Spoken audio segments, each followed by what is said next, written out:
Salut à tous! On est content de vous retrouver aujourd'hui pour ce nouveau live de Kifim, pour ces nouveautés et les jeux qu'on a pu tester au mois de mars 2023. Voilà, donc je suis avec le Zla, je suis Stéréo, on est sur Kifim, et voilà, on espère que vous allez passer un bon moment avec nous. On va faire un format un peu différent aujourd'hui, on a dit. On simplifie, on va dire. Avant, on avait un peu le on n'en parle pas, la hype, le très vite, les focus. Là, on va faire plutôt un mode plus cool. On va parler des jeux, on va prendre le temps qu'on veut sur chaque jeu. Donc, un petit sommaire. Ah, t'as vu un peu? Et l'intro. On va parler du nouveau concours, parce qu'on aura encore un jeu à gagner pour ce mois-ci. On va parler des jeux du mois.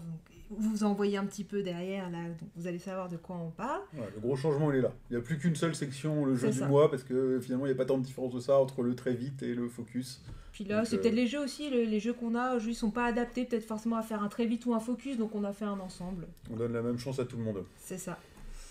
On va parler du résultat du concours. Du mois dernier, on il y avait Katan à gagner, qui est là-haut. qui est là-haut. Hop. Donc voilà, et donc il y aura un chanceux qui va gagner la boîte. Après, comme d'habitude, on conclura quand même sur la hype et les jeux qu'on attend pour le mois d'avril. Et après, on se dira au revoir et au mois prochain. Voilà. Tout de suite, Le nouveau concours. Alors attends, on fait du teasing dans le nouveau concours. On dit pas directement ce qui a gagné. On dit qu'il y aura un nouveau concours ce mois-ci et qui seront dans les jeux qu'on va présenter aujourd'hui, quoi. C'est ça, ça sera un qui est dans la liste, on dit pas encore lequel. Voilà, ça sera les mêmes modalités que pour le mois précédent, donc on va avoir, il y aura le replay du coup sur YouTube. Vous pourrez du coup laisser un commentaire, vous abonner à la chaîne, et après on fera un tirage au sort du coup parmi les commentaires qui ont été laissés. Et ce mois-ci, on vous laissera le choix entre deux jeux. Ok. Bah ouais, comme ça, voilà. Ah, je vois qu'il y a le Steph qui est arrivé. Un habitué. Un habitué, merci de nous rejoindre. Ça fait plaisir de voir revenir les habitués. C'est ça. Du coup, aujourd'hui, on rentre dans le vif du sujet, direct. On commence avec les jeux. Je crois que tu en as un de plus que moi, donc je te laisse commencer. Ouais. Je commence avec quoi? Allez, le premier qui vient. Donc j'ai commencé avec Evolutopia. Donc Evolutopia, c'est un jeu coopératif qui a un peu un thème particulier. Alors il a été fait avec soutien de Continental, donc il y a un thème qui a été, je pense, une sorte de commande où c'est pas facile à savoir d'où vient le jeu. Ouais, c'est un peu bizarre. Ouais, alors bon, du coup, pour l'histoire, en fait, il y a vraiment un thème sur le côté climatique, sur les problèmes qu'il y a dans une ville. Donc, en fait, le principe, ça va être de gérer les crises qu'il y a dans sa ville. Donc, c'est un peu une ville futuriste. On va avoir, du coup, des tuiles, enfin, des cartes qui représentent un peu des tuiles. Et, en fait, il va y avoir des problèmes dans la ville. Donc, on va pouvoir essayer de gérer les problèmes. Donc, on va recruter des meeples. Chaque problème va être résolu, mais avec certains types de meeples qui ont des... ça va être un ingénieur, un concepteur, voilà, ils vont avoir des fonctions particulières. Et du coup, on va pouvoir comme ça se répartir les tâches. Donc c'est là où l'aspect coopératif est intéressant. Je ne reviendrai pas sur les points, je vais rester sur la thématique. Et à chaque fois, donc on va choisir qui fait quelle action. On va du coup, après, envoyer ces meeples, gérer en fait le problème. Et ensuite, à chaque fois, il y a une crise. Donc, il faut gérer une crise. Donc, ça peut être une nouvelle nuisance qui arrive dans la ville. Ça peut être que des techniciens doivent être envoyés pour régler un problème alors qu'on avait prévu qu'ils aillent régler la nuisance, etc. Et donc, j'ai fait plusieurs parties quand même, du coup, pendant ce mois de mars. Pour moi, les points positifs, donc moi, ce qui m'avait plu dans ce jeu, c'était vraiment l'aspect coopératif. Dans les mécaniques étaient un peu différentes. Donc, déjà, je trouve qu'il n'y a pas de communication limitée. Donc ça, je trouve ça bien, parce que souvent, les jeux coopératifs, moi, je vois, c'est la communication limitée, et du coup, coopératif, communication limitée, je trouve ça un peu antinomique. Je suis pas d'accord, mais d'accord. Voilà, et du coup, en tout cas, je cherchais un jeu un petit peu dans cet esprit. Moi, je sais que j'aime beaucoup L'Île Interdite, qui est un jeu coopératif où là, même si c'est la communication légèrement limitée, on peut tout dire. Et donc, je cherchais un peu dans ce style, mais vraiment avec quand même une mécanique un peu moins... le jeu qui va t'attaquer, là, le jeu t'attaque moins. Il est vraiment plus familial, je dirais. Voilà, au niveau esthétique, chaque carte est unique, donc ça en fait quand même une force. Je pense qu'il y a quand même un travail d'illustration, etc. derrière. Après, on peut aimer ou pas, mais chaque carte est unique. Donc il y a quand même un travail qui a été fait là-dessus. Donc au niveau de la gestion, c'est savoir qui fait quoi à tel moment, parce que chaque personne va avoir un pouvoir, on va dire une petite action particulière qui est liée à son personnage. Et en fait, on va en avoir deux. Et ça aussi, j'ai trouvé intéressant. C'est-à-dire que notre personnage, il a une première capacité qui va lui permettre de faire une action plus forte par rapport aux autres. Et au fur et à mesure du jeu, on va pouvoir dévoiler une deuxième action. Donc en fait, on va devenir finalement plus fort au cours du jeu. Donc ça, j'ai trouvé ça intéressant parce que du coup, on a une deuxième capacité qui arrive en cours de jeu. Donc ça, c'est la deuxième chose que j'ai trouvé intéressante. Sinon, au niveau du jeu, dans la durée, il reste un peu plat, malheureusement. Parce qu'en fait, justement, c'est ce qu'on aime dans les jeux coopératifs, c'est que des fois, le jeu est un peu dur avec nous. Et là, finalement, oui, on acquiert des capacités. Finalement, le jeu devient plus facile. Et du coup, il n'y a pas tant que ça d'enjeu. Donc, alors, d'un côté, c'est quand même plaisant à jouer, mais finalement, ça devient un peu redondant dans les actions. Et finalement, moi, j'ai gagné à chaque fois. Bon, après, on peut augmenter la difficulté, mais augmenter la difficulté, il n'y a pas de point particulier sur cette difficulté. C'est vraiment juste, on va mettre plus de nuisances. Donc, ça va juste plutôt rajouter de la longueur au jeu, je trouve. Donc voilà, j'ai oublié une petite partie, c'est qu'en fait, donc, quand on va faire des nuisances, on a un petit plateau, je sais pas si on le voit, si on tourne vite fait. Hop. Vas-y. Et du coup, en fait, donc il y a les nuisances à gérer quand on a une meeple, mais en fait, il y a un plateau avec des curseurs, et c'est quand on arrive au bout de 3 pistes qu'on va avoir, et qu'on a résolu toutes les nuisances, donc là, les pistes qu'on peut voir ici, donc qui sont sur plusieurs thèmes, si on peut les lire, là, je sais pas, à l'envers, c'est un peu compliqué. C'est à l'envers, avec la caméra. Donc il y a l'environnement, il y a le social, enfin voilà, il y a plusieurs choses qu'on va pouvoir faire évoluer comme ça. Et quand on arrive au bout de ces 3 pistes et qu'on a résolu toutes les nuisances, on a gagné la partie. Mais finalement, il est sympathique, il est plaisant à jouer. Voilà, je trouve que pour faire découvrir un peu un jeu coopératif, je le trouve plutôt sympa, en mode familial. Mais c'est vrai qu'en fait, on va vite être finalement restreint parce que le jeu, ça manque un peu d'enjeu, quoi. Après, vraiment, ils ont fait un petit catalogue où ils expliquent justement les enjeux finalement des problématiques qu'on a dans les villes et comment les résoudre par des systèmes particuliers sur la collecte des poubelles, des choses comme ça. Donc il y a vraiment, je pense, quelque chose qui a été une commande derrière, quelque chose qui a été demandé. Moi, je pense que c'est une... le jeu, je suis d'accord avec toi, enfin, c'est vraiment, entre guillemets, pas grand-chose d'autre qu'un pandémie-like. Voilà, t'as des rôles, t'as des personnages à rôle, t'as des actions à faire. Moi, je le compare plus à l'île interdite, tu vois, il est plus accessible parce que Pandémie, il y a quand même une réflexion, un jeu plus poussé quand même. Et je pense que clairement, c'était quelque part entre le greenwashing de la part de Continental et l'opération de com, parce que vous avez un jeu qui est certes fabriqué en France, conçu, réalisé en France, machin et tout. Donc c'est vrai qu'ils ont fait beaucoup, il y a eu beaucoup de com là-dessus, et je trouve que ça c'était une bonne idée, parce que c'est vrai que là ça fait plaisir quand même de revoir des jeux qui sont fabriqués en France. La liste des actions que tu peux faire et le petit livret justement qui va avec, où il te présente en fait, en gros, tout ce que Continental te dit que tu peux faire pour aider à améliorer l'environnement, etc. Si j'étais méchant, je dirais que c'est une opération de com que tu payes pour avoir chez toi. C'est un peu fourbe, c'est de la pub déguisée. Après voilà, oui, le jeu, ça reste un pandémie-like qui est sympa, quelque part effectivement entre l'île interdite et Pandémie, avec un thème un petit peu environnemental, mais il lui manque y a comme un soupçon de malhonnêteté derrière. Ouais, je dirais pas jusque là, mais c'est vrai que, en tout cas moi dans la mécanique de jeu, il est sympa à jouer quelques parties, à faire découvrir, pour faire initier au jeu. Mais c'est vrai qu'en tant que joueur, on va vite, on fait 4-5 tours et puis on voit que c'est assez répétitif, et derrière... t'enchaînes pas une autre partie, quoi. Il y a un manque de difficulté, je sais pas. Donc il manque un petit truc au niveau mécanique. Mais en fait, il y avait des bonnes bases, et voilà, moi j'avais bien aimé ce système où vraiment, par contre, je le trouve en niveau coopératif. Moi, j'ai joué qu'à 2, mais on est vraiment dans les champs. Alors, vaut mieux que ça soit toi qui fasses cette action, parce que moi, je vais faire celle-là et je vais gagner je vais être meilleur. Etc. Oui, enfin, en l'occurrence, on va parler pas mal de jeux coopératifs ce soir, et les autres sont quand même... Oui, après, il y a un niveau au-dessus. Mais je pense que voilà, plusieurs crans au-dessus, quoi. Ça dépend ce qu'on cherche. Les jeux qu'on va jouer, moi, je les jouerai pas en famille, quoi. Enfin, voilà. Je trouve qu'ils sont un peu plus complexes. Donc, voilà, je trouve qu'en termes d'initiation au jeu coopératif, avec un thème qui peut plaire, et voilà, il a ses qualités. Ok. Moi, on a fait une partie... j'avais pas forcément envie d'en faire une autre. Pourtant, j'adore le coop. Et puis il y a ce petit soupçon de malhonnêteté qui refroidit un petit peu, quoi. Tu vois le mal partout, voilà. Je suis pas fan de Lilu, hein. Moi je trouve pas que ce soit une œuvre d'art. Mais... Non, c'est sûr. Mais après, voilà, chaque carte est unique. Voilà, il y a les petits tramways, les trucs et machin. Combien tu l'as acheté? Je crois qu'il vaut 35. Un poil cher.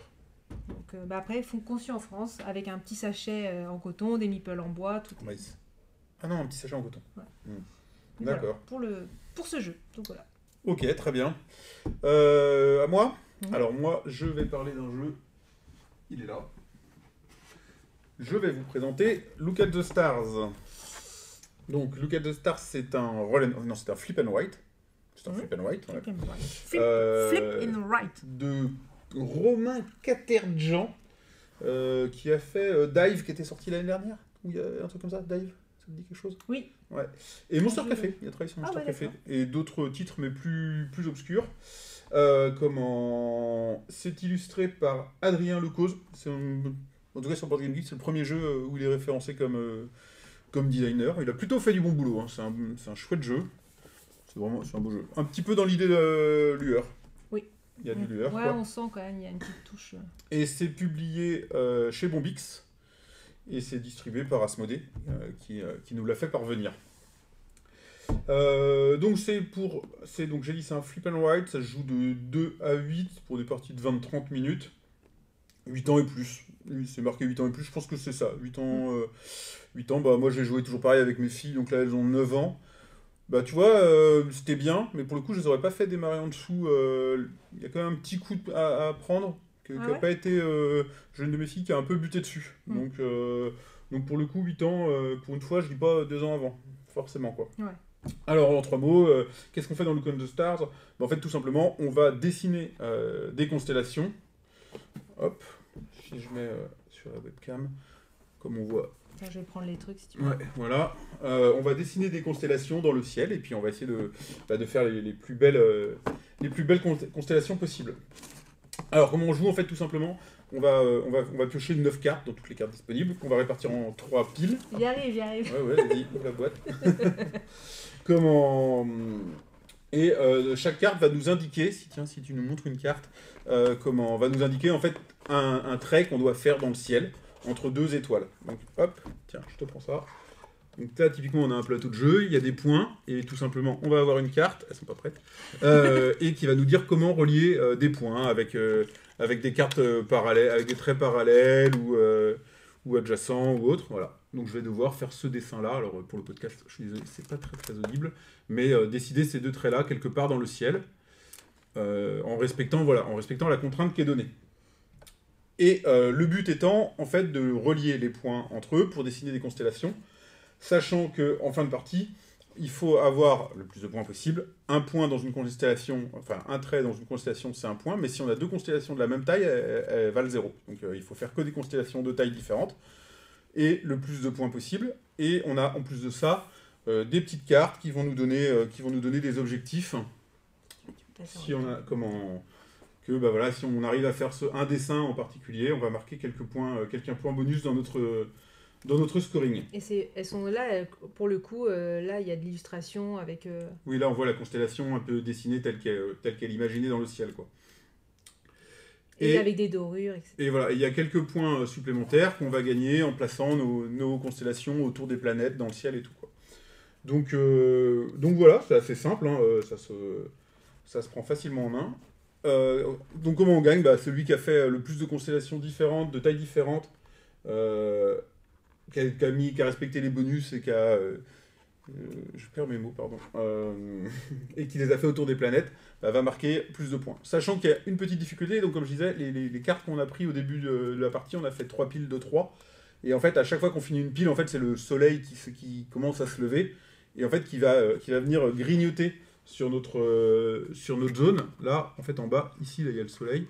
Et en fait, quand il va se lever, on va plus pouvoir dessiner petit à petit dans le bas de la tuile. Donc on va avoir de moins en moins d'espace pour dessiner nos constellations. Et donc, il y a un petit challenge comme ça où ça rend le placement un petit peu plus difficile. Donc voilà, moi, ce que j'en ai pensé, alors, il y a 2 choses. Sur l'édition, sur l'édition, je trouve ça très chouette. Je trouve que c'est une bonne idée, c'est joli, ça présente hyper bien. Il n'y a pas grand-chose à redire sur l'édition. Si, il y a un petit point sur lequel il y a quelque chose à redire, mais j'y reviendrai après. Sur le jeu en lui-même, bah, en fait, pour le coup, c'est un peu comme Evolutopia. J'ai trouvé ça un poil plat. C'est-à-dire que, voilà, c'est pas...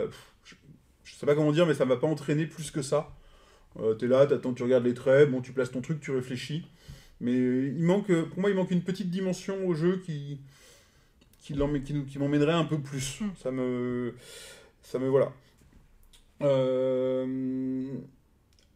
Un petit point négatif.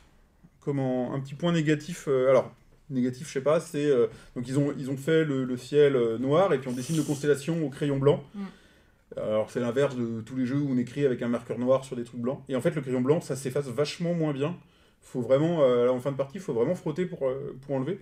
Et à long terme, je me dis, le jeu, il va morfler, je pense, quoi. Enfin, si une fois vous oubliez de nettoyer votre plateau, je pense qu'il est marqué, quoi. Donc ça, à surveiller. Après, voilà, peut-être pour des joueurs moins exigeants que moi, ou des gens qui aiment particulièrement les roll and write, flip and write, ou des gens qui veulent découvrir le flip and write, c'est peut-être pas mal. Moi, ça m'a moins fait voyager qu'un Welcome to the Moon, par exemple, ou autre, quoi. Qu'est-ce que t'en as pensé? Donc moi, en fait, je vais tout de suite commencer par le défaut que je peux lui trouver, c'est que il arrive après la bataille, en fait.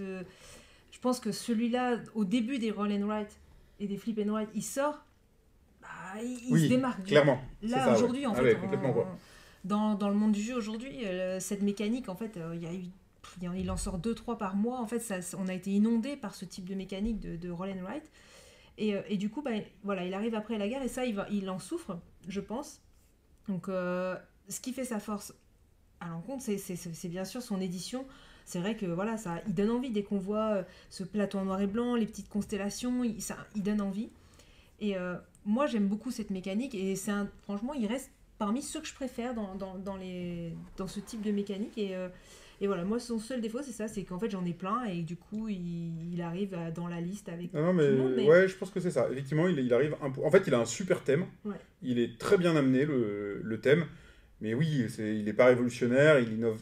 En fait, il innove pas assez, effectivement, je suis d'accord avec toi, par rapport au moment où il sort, quoi. C'est ça. Mais du coup, voilà, si vous n'avez pas de roll and write, si vous aimez les jeux, si vous attachez vraiment de l'importance à l'univers, au design et au graphisme, ça reste c'est une belle édition, quoi. Mais voilà, si vous avez déjà fini, de mon côté, ça serait Welcome to the Moon, pas toi, ça serait un autre, mais si vous avez déjà fini d'autres roll and write plus complexes, celui-là risque de pas vous emmener, quoi. Mais c'est vrai que voilà, il change un petit peu parce que c'est vrai que par rapport à des quicks ou des choses comme ça qui sont vraiment du lancer de dés un peu rapide avec des chiffres qui sont pas beaux en fait, qui marchent bien, mais voilà, là il y a quand même, c'est joli, c'est agréable à manipuler, on réfléchit à faire ces petites constellations, à organiser au mieux et franchement il est chouette à jouer en fait. Moi à chaque fois qu'on me proposerait une partie, je dis oui quoi. Je me dirais pas non j'ai la flemme, ouais on fait une partie, ça reste assez rapide. Moi je dirais j'ai la flemme. Parce qu'on joue en simultané, c'est ça aussi ce qui est important. Donc on tire une carte, chacun... Ouais, mais c'est la mécanique de Welcome. C'est toujours pareil, ça arrive après la bataille, quoi. Mais moi, je trouve qu'il est un peu plus accessible peut-être que Welcome. Et voilà, moi je l'aime bien. Après, c'est vrai que donc, son petit défaut, c'est qu'il arrive après tout le monde. Et le crayon blanc, pareil, je suis pas... Ouais, dans le temps... Et en plus, on sait très bien que les crayons Velleda, ils perdent assez vite leur truc. Et là, il faudra retrouver des blancs, là. Retrouver des blancs, je sais pas comment on fait. Je sais pas, ça doit exister, hein, remarque. Mais comme ça, là, j'ai pas de... Ouais. Après voilà, si vous en avez pas, ça reste quand même un très bon jeu et une chouette édition. Voilà.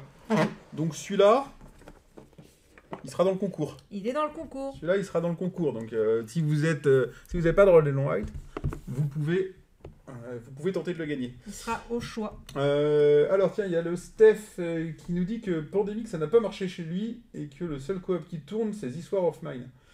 Ouais, c'est quand même deux univers complètement différents. C'est pas tout à fait le même niveau de... Toi, t'as joué à This War of Mine? Ouais, moi j'en ai fait... ça fait longtemps, ça doit bien faire 2-3 ans que j'ai pas joué, je pense. Mais j'ai dû faire 2-3 parties à sa sortie, quoi. Ouais, moi j'en ai fait qu'une et... C'est pas le même investissement, c'est clair. Là, c'est un jeu vraiment prenant, qui est très long et voilà, qui demande un investissement.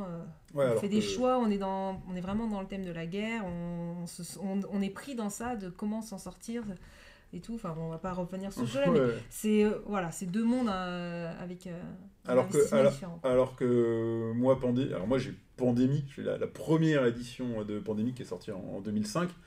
Je sais pas combien de dizaines, peut-être de centaines de parties, enfin pas plusieurs centaines quand même pas, mais des dizaines de parties, je les ai à mon actif, c'est sûr. Et quelqu'un à qui je fais découvrir le jeu de société, il y a forcément un moment donné où je vais lui mettre Pandémie sous le nez en lui disant voilà, écoute, c'est la base. Et puis, enfin, pour le coup, je suis étonné que ta partie ait pas marché parce que, enfin. Alors si t'aimes un peu le narratif, du coup, moi j'ai fait les Pandémies Legacy. Alors si t'as pas aimé la mécanique de Pandémie, bon, je sais pas si ça marchera, mais en tout cas, le Pandémie Legacy, il est vraiment exceptionnel. Moi, je voulais faire le saison 0, mais je sais pas avec qui le faire. Donc, tu n'as pas fait le saison 0. Pas encore. Faut que je finisse. Je suis sur la fin du 2, mais un jour je le finis. On n'y arriverait pas de toute façon. Mais voilà, en tout cas, ça, les Pandémies Legacy... Après, il y a un truc dans Pandémie, enfin, mais le jeu, voilà, il a 15 ans, il a quasiment 20 ans. C'est relativement normal pour son âge. C'est vrai que tu peux avoir un effet leader de ouf dedans.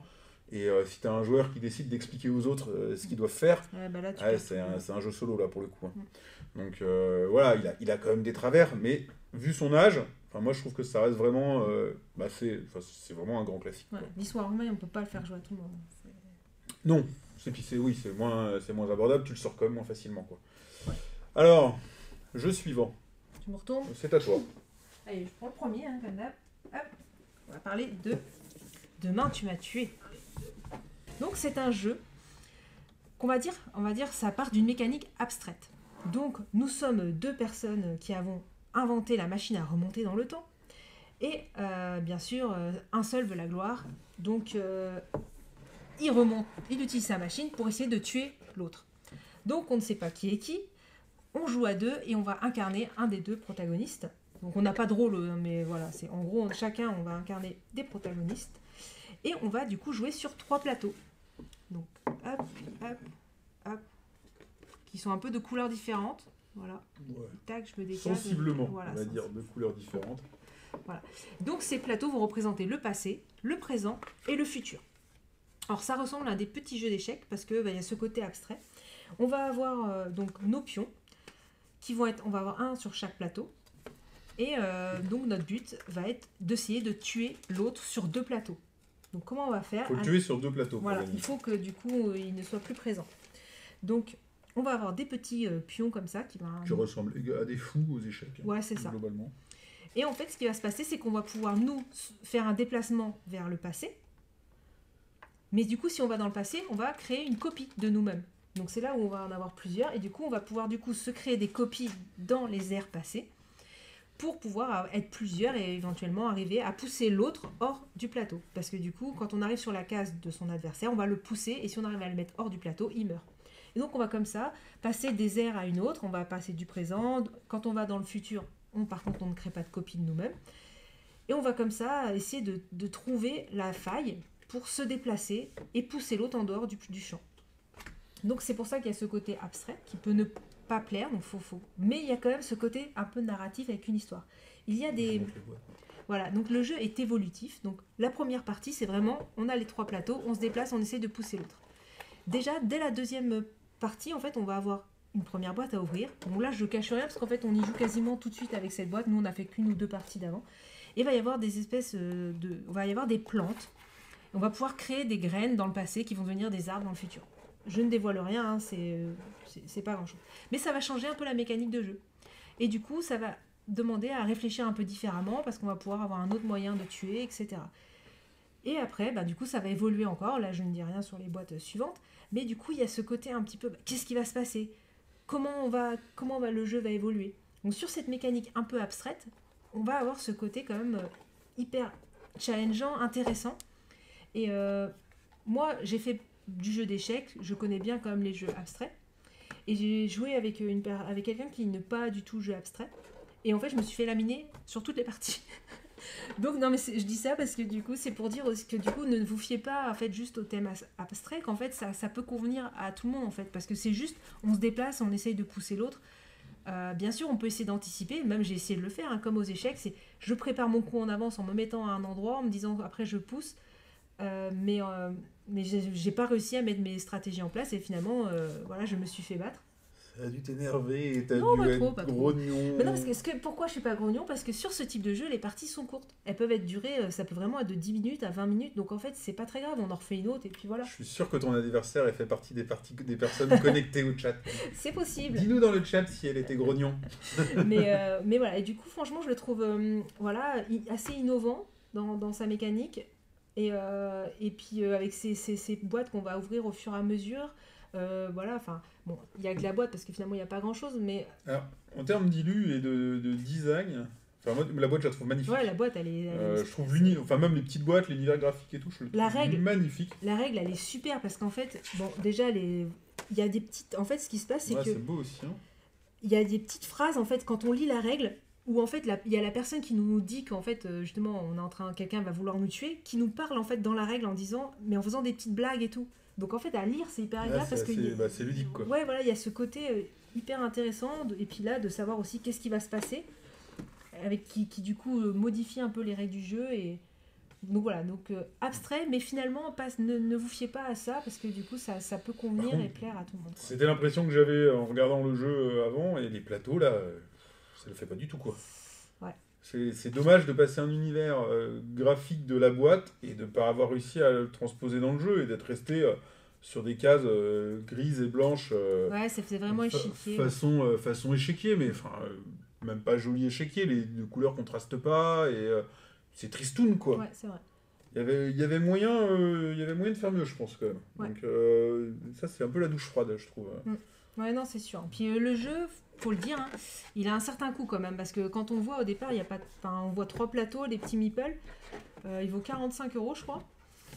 J'espère que, alors moi, j'ai pas fini encore toutes les boîtes, mais j'espère que le matos dans les autres boîtes, ça augmente, parce que sinon, ça revient assez cher le jeu. Mais voilà, en tout cas, si vous étiez intéressé, franchement, allez-y. Il y a vraiment un plaisir à jouer avec des parties, comme je le dis, courtes, mais il n'y a pas besoin de faire des grandes stratégies pour jouer quoi. Donc voilà, je sais pas si toi des jeux à deux, je sais que c'est pas. Bah moi j'ai pas l'occasion de jouer à deux donc je l'ai pas essayé, puis même quand nous on joue ensemble il y a plus de monde donc je t'avoue que ces 3 plateaux là ils me donnent pas envie. Tu joues aux échecs un petit peu toi, t'as joué? Bon, ça m'est arrivé comme ça vite fait, je connais les règles mais non j'y joue pas régulièrement. Ouais, t'es pas trop les jeux abstraits. Bah non déjà les jeux abstraits, c'est ce que je pense d'Azul. Donc c'est pas trop mon univers. Mais voilà. Ne soyez pas effrayés par le côté abstrait du jeu. Ok, très bien. Est-ce qu'on a des commentaires? Non, c'est calme. D'accord. On va sortir un peu du gros jeu là. Allez, on va passer à la grosse boîte. Alors, je vais vous parler Ouais, c'est bizarre. du tant attendu, parce que moi je l'attendais pas mal, Hit. Et qui a beaucoup à buzzer quand même. Ouais, qui a beaucoup buzzé. Donc Hit, c'est un jeu de voiture dans lequel vous allez devoir gagner une course de voiture. On a perdu la moitié de l'auditoire là. Ouais, c'est... Alors, et le twist, c'est qu'il y a plusieurs circuits, vous allez pouvoir préparer votre voiture selon les courses, selon les trajectoires, etc. C'est un jeu de... Alors, Asger Harding Granerud. Ouais, bien sûr. Si j'ai pas... C'est marqué là, ouais, c'est ça. Si j'ai pas écorché son nom. Et c'est l'auteur de Flamme Rouge. Donc déjà d'un jeu de course. Ah, ouais. Et en fait, pour le coup, j'y ai joué avec quelqu'un qui avait joué à Flamme Rouge. Et il a vraiment eu l'impression de retrouver un Flamme Rouge corrigé. Donc Flamme Rouge qui avait déjà hyper bien marché à sa sortie. Donc là, c'était en gros le Flamme Rouge plus. C'est sur le cyclisme, c'était des courses de cyclisme. Donc il a un co-auteur en la personne de Daniel Skolj de Pedersen. Voilà, Atchoum. Et lui, non, il a fait quelques jeux, mais rien qui m'ait sauté aux yeux qu'on connaisse. Et c'est illustré par Vincent Dutray. Bon là, en l'occurrence, on ne présente plus Alltray, Jaipur, Lewis and Clark. After Us qui vient de sortir. Ouais, bon, là, et Eldorado, la quête d'Eldorado qui est rééditée ce mois-ci aussi. C'est aussi Vincent Dutray. Donc jeu de course pour 1 à 6 joueurs, donc il y a un mode solo. T'avais pas un petit... Ah mais si, tu as raison. Il faut tout que je dise ici. Ah bah oui, tout à fait. Hop, voilà. Comment... Tu m'as perdu. Donc pour des parties de 30 à 60 minutes d'après la boîte, moi quand j'ai réussi à faire une partie de 60 minutes, j'étais content. Alors j'ai réussi, mais j'ai plus fait des parties de 90 minutes que de 60 minutes. Donc je dirais plutôt 60-90. Mais par contre, effectivement, si vous êtes entre joueurs qui connaissaient le truc et tout, 60 minutes, ça tient. Et à partir de 10 ans, effectivement, je voulais le faire essayer à mes filles, et je me suis dit, pas sûr. Donc peut-être plus tard, pour l'instant, j'ai pas fait. Alors comment on joue ? En fait, globalement, c'est un jeu de cartes. Hein. À son tour, en fait, on a des cartes dans notre main. On va jouer un certain nombre de cartes, ce nombre de cartes étant déterminé par la vitesse engagée, le rapport engagé de la voiture. Donc il faut savoir que c'est les voitures des années 60 en gros, là où je sais pas, non même pas 30. Et donc il n'y a que 4 rapports. Donc si vous êtes dans le premier rapport, vous jouez une carte. Si vous êtes dans le deuxième rapport, vous en jouez 2, vous avez compris. Et ensuite, ces cartes, elles ont des valeurs. On va additionner la valeur des cartes pour obtenir la vitesse globale. Donc si vous avez une grande ligne droite devant vous, vous allez essayer de passer en quatrième pour jouer 4 cartes 4 et avancer de 16 cartes, alors qu'à l'approche du virage, là, il faut sortir les freins, il faut rétrograder pour essayer de jouer moins de cartes et passer moins vite dans le virage et éviter le tête à queue. Le crash. Donc voilà, en gros après on a des circuits qui vont se dérouler, et la course va se dérouler sur un circuit en 2 tours, sur un autre en 3, selon le nombre de virages un petit peu quoi. Et globalement c'est tout. Ensuite, sa particularité c'est qu'on va pouvoir modifier sa voiture. Donc en fait avant la course, on va piocher des évolutions en gros de voitures, alors des meilleures suspensions, des freins, un aileron, des meilleurs pneus, des trucs comme ça qui vont en fait modifier les caractéristiques de la voiture, qui vont nous permettre de rentrer peut-être plus vite dans les virages ou chaque joueur en fait va d'accélérer avoir plus fort, juste quoi. 2 améliorations de sa voiture. Voilà. Ouais. Et du coup voilà, du coup c'est pas tout le monde ne va pas avoir le même comportement de voiture. C'est là qu'il a une petite particularité intéressante. Et clairement, il faut jouer avec ça parce que sinon le jeu, enfin pour moi, alors niveau jeu de course, moi j'aime bien les jeux de course, mais j'ai acheté, pareil, en même temps que Pandémie, donc il y a plus de 15 ans, Snowtails, qui était un jeu de course déjà qui était sur route ouverte, pas circuit fermé. Donc on tournait pas en rond, parce que là c'est un peu un truc que j'ai reproché à Hit, c'est que tourner en rond, au bout d'un moment, on s'ennuie. Donc il apporte des choses par rapport à un jeu de course qu'à 15 ans, il est plus simple, il est bien plus facile à prendre en main, mais je l'ai trouvé quand même plus plat et pas... alors si vous mettez pas les modifications de voiture, et même moins intéressant qu'un vieux jeu. Donc j'ai du mal dans mes premières parties à voir pourquoi la hype au final, hein, parce qu'on tourne en rond, on tourne au circuit, une fois que vous avez compris le mécanisme, qui est 2 tours, 3 tours, c'est un peu toujours la même chose, quoi. Donc voilà. Après, il y a quand même un sacré boulot, parce que si on ouvre la boîte, le jeu vient avec plusieurs circuits, vient avec plein de modes de jeu, un mode championnat, et vous pouvez modifier la météo, vous pouvez donc modifier votre voiture, il y a la météo, la presse. Moi j'ai pas encore eu le temps de tester, alors vous voyez il y a 2 gros plateaux, et sur chaque plateau il y a 2 circuits, donc c'est recto verso. Elles sont toutes petites les voitures par contre, ouais, ça c'est un peu dommage. Hop, je vais en montrer un, j'ai même pas besoin de mettre la webcam tellement c'est grand, donc voilà. Et donc voilà, vous allez pouvoir faire un mode championnat pour faire tous les circuits et puis modifier votre voiture en conséquence et tout. Donc si vous avez vraiment envie de faire un jeu de course et de vous engager dans un jeu de course parce que vous allez faire plusieurs parties d'affilée, etc., c'est vrai qu'il y a un vrai truc. Le jeu... Si on voit. non, là c'est trop petit. Attends, je te mets là-dessus. Ça, c'est le levier de vitesse. Ouais, là-dessus ils ont été... c'est la pièce... Ça, c'est les petites voitures. Les voitures, elles sont bien faites, elles sont sympas, mais le levier de vitesse, c'est un peu cheap. Je trouve que sur le tableau de bord des voitures en général, bon, c'est une petite feuille comme ça, là. On aurait aimé un truc un peu cartonné, un peu plus cool, pour s'y croire un petit peu plus, quoi. Le jeu, il est à la manière d'un Rallyman GT, ils sont l'extension à plein nez. Ils vont pouvoir... Il y a de la place, hein. Ouais, bah oui, il y a même des emplacements de vide pour mettre des cartes en plus. Donc là, on sent qu'ils vont pouvoir se déchaîner. Moi, j'ai fait... que je dise pas bêtise, j'ai dû faire 3 ou 4 courses, parties ce mois-ci.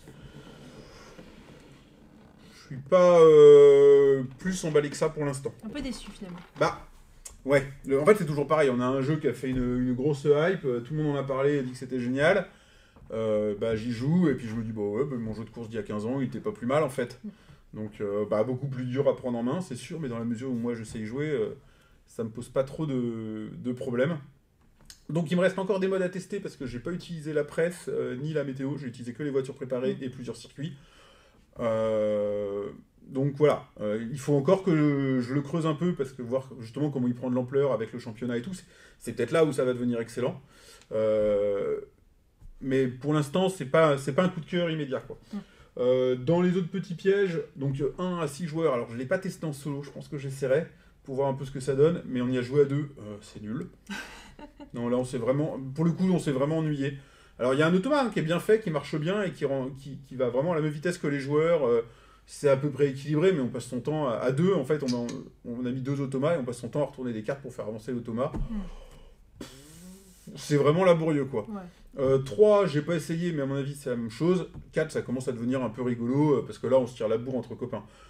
Clairement, et d'ailleurs, c'est ce qu'ils mettent sur Board Game Geek, si vous devez le tester, testez-le à 5 ou 6, parce que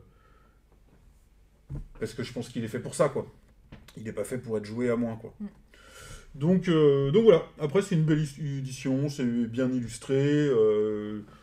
Le jeu est assez cher aussi, il vaut 70 €, je crois. Est-ce que ça vaut 70 €? Je ne sais pas, les prix des jeux ont bien monté en général. Donc ça, à vous de voir. Donc en fait, c'est toujours pareil. On est sur un jeu de course. Alors déjà, il y a des gens qui n'aiment pas les jeux de course. Si vous n'aimez pas les jeux de course, il ne faut pas y aller, bien entendu. Parce que là, en plus, course de voiture. Alors niveau de la période dans laquelle on vit, c'est pareil, le choix du thème est un petit peu original. Bon, ils sont placés dans les années 30. On va dire que ça excuse la chose. Voilà. Par contre, si vous êtes tenté par le jeu de course, si vous avez peut-être adoré Flamme Rouge, ça vaut sûrement le coup de lui donner sa chance. Et en tout cas, si vous n'avez jamais fait un jeu de course, essayez, c'est facile à prendre en main, c'est vraiment rigolo. Si vous êtes nombreux, on se prend vraiment au sérieux, à prendre la spie, être derrière, machin et tout. Voilà. C'est pas un coup de cœur immédiat. Mais tu as eu l'occasion de l'essayer. Et tu as eu l'occasion d'essayer Snowtail aussi. Oui. Mais avant, on a des petites... alors peut-être parce qu'on t'es plus en play. Mais du coup, on a eu des petits retours. Donc, on a Son Père qui vient d'arriver. Donc, bonsoir, Son Père. Et du coup, qui nous dit qu'il a testé... il nous parlait du coop, il a réécouté. Et du coup, il nous parlait de The Loop, qui est toi, un de tes gros coups de cœur. Ah oui, mais j'y pensais quand tu parlais de Demain tu m'as tué d'ailleurs, qui ressemble... Enfin, qui a des points communs avec The Loop. Et du The coup, Loop, c'est génial. Voilà, donc The Loop, on confirme. Non, on n'a pas le temps. Et du coup, il parle de Spirit... Je pense que vous avez les mêmes goûts. Et Spirit Island. Moi, j'ai pas du tout tous les commentaires, donc... Ah bah bon, pourquoi tu les as pas? Je sais pas. Bon bah c'est moi qui les ai du coup. Et et il dit que pour Hit, il faut... Ah oui, il y a plein de commentaires. Tu les as du coup? Ouais, j'ai réfléchi. Et du coup, il dit qu'il faut jouer le mode championnat. Donc je sais pas si tu peux nous redire un petit peu qu'est-ce qu'apporte... Enfin voilà, moi le mode championnat dans Hit... Et du coup, il dit, oui, c'est un jeu pour 4 ou plus. Donc, Oui, clairement. Voilà, ça, c'est officiel. Effectivement, du coup, je reprends son commentaire, mais The Loop et Spirit Island, moi, je suis un joueur de coop, et j'ai les deux. Le seul truc que j'ai pas, c'est l'extension de Spirit Island, qui est a priori absolument géniale, mais qui coûte 60 balles. Mais surtout qu'il joue qu'une fois par an, malheureusement. Ouais, puis 60 balles d'extension, c'est pas trop possible. Donc voilà, moi je vais lui redonner sa chance. Je vais encore explorer les possibilités du jeu et tout, parce que vu l'engouement, je me dis que j'ai quand même encore des choses à découvrir, mais je m'attendais quand même à un niveau un petit peu au-dessus. Du coup, moi pour... Ah oui, pardon. Moi, en fait, alors déjà, je suis pas la cible, donc ça serait un peu abusé de ma part de dire en fait vraiment si j'aime bien ou j'aime pas, parce que déjà je suis pas la cible des jeux de course. On a fait une partie de Rallyman GT, ça a été j'étais désespérée, j'avais hâte que ça se termine. Je trouvais ça laborieux de mettre CD, je freine, j'avance, et je me suis dit oula, Hit, bon, il est bien aimé, mais bon, déjà moi ça me correspond pas. Du coup, moi j'avais un a priori déjà négatif parce que c'est pas ma cam, je suis pas dans les jeux de course, et du coup je fais la première partie, je fais ça va être long de faire 3 tours. et en fait, j'ai trouvé quand même plus intéressant que Rallyman GT, si on doit comparer des jeux de course. Même, j'ai bien aimé Snowtail, mais je trouvais ça peut-être un peu répétitif aussi. Là, bon, évidemment, ça reste répétitif, mais je sais pas, le mécanisme avec les cartes, peut-être la différence avec les dés, il y a peut-être moins ce côté chance. je sais pas, ce côté un peu deck, Oui, pas il y a, deck building, mais il y a du contrôle, il y a un petit... j'essaie Du de deck faire building, mes c'est beaucoup cartes. dire. Ouais, non, pas du deck building, mais voilà, de gérer ses cartes différemment qu'un dé où c'est que de la chance, quoi. Et voilà, je dis, voilà, j'étais là, vas-y, j'augmente ma vitesse, je vais pouvoir sortir 3 cartes, là, du coup, je rétrograde. J'avais plus ce sentiment de gérer Bah, là ma où tu as une voiture. vraie gestion, c'est dans la... En fait, le jeu s'appelle Hit, parce qu'en fait, on peut mettre de la chaleur dans son moteur, qu'on va pouvoir utiliser pour se booster, donc pour avancer plus vite, qu'on va aussi cramer pour passer plus vite dans les virages. C'est ce qui nous permet en fait de sortir en fait un petit peu du mode plan-plan, je vais vite, j'avance, je ralentis. Là, on peut essayer de forcer, un peu dire je tourne plus fort, j'accélère plus fort, mais tout ça, ça coûte de la chaleur qu'on doit réinjecter dans le moteur par la suite. Et puis si on fait des loopings, on va prendre des cartes stress qui en fait, eux, vont rajouter du hasard dans notre jeu.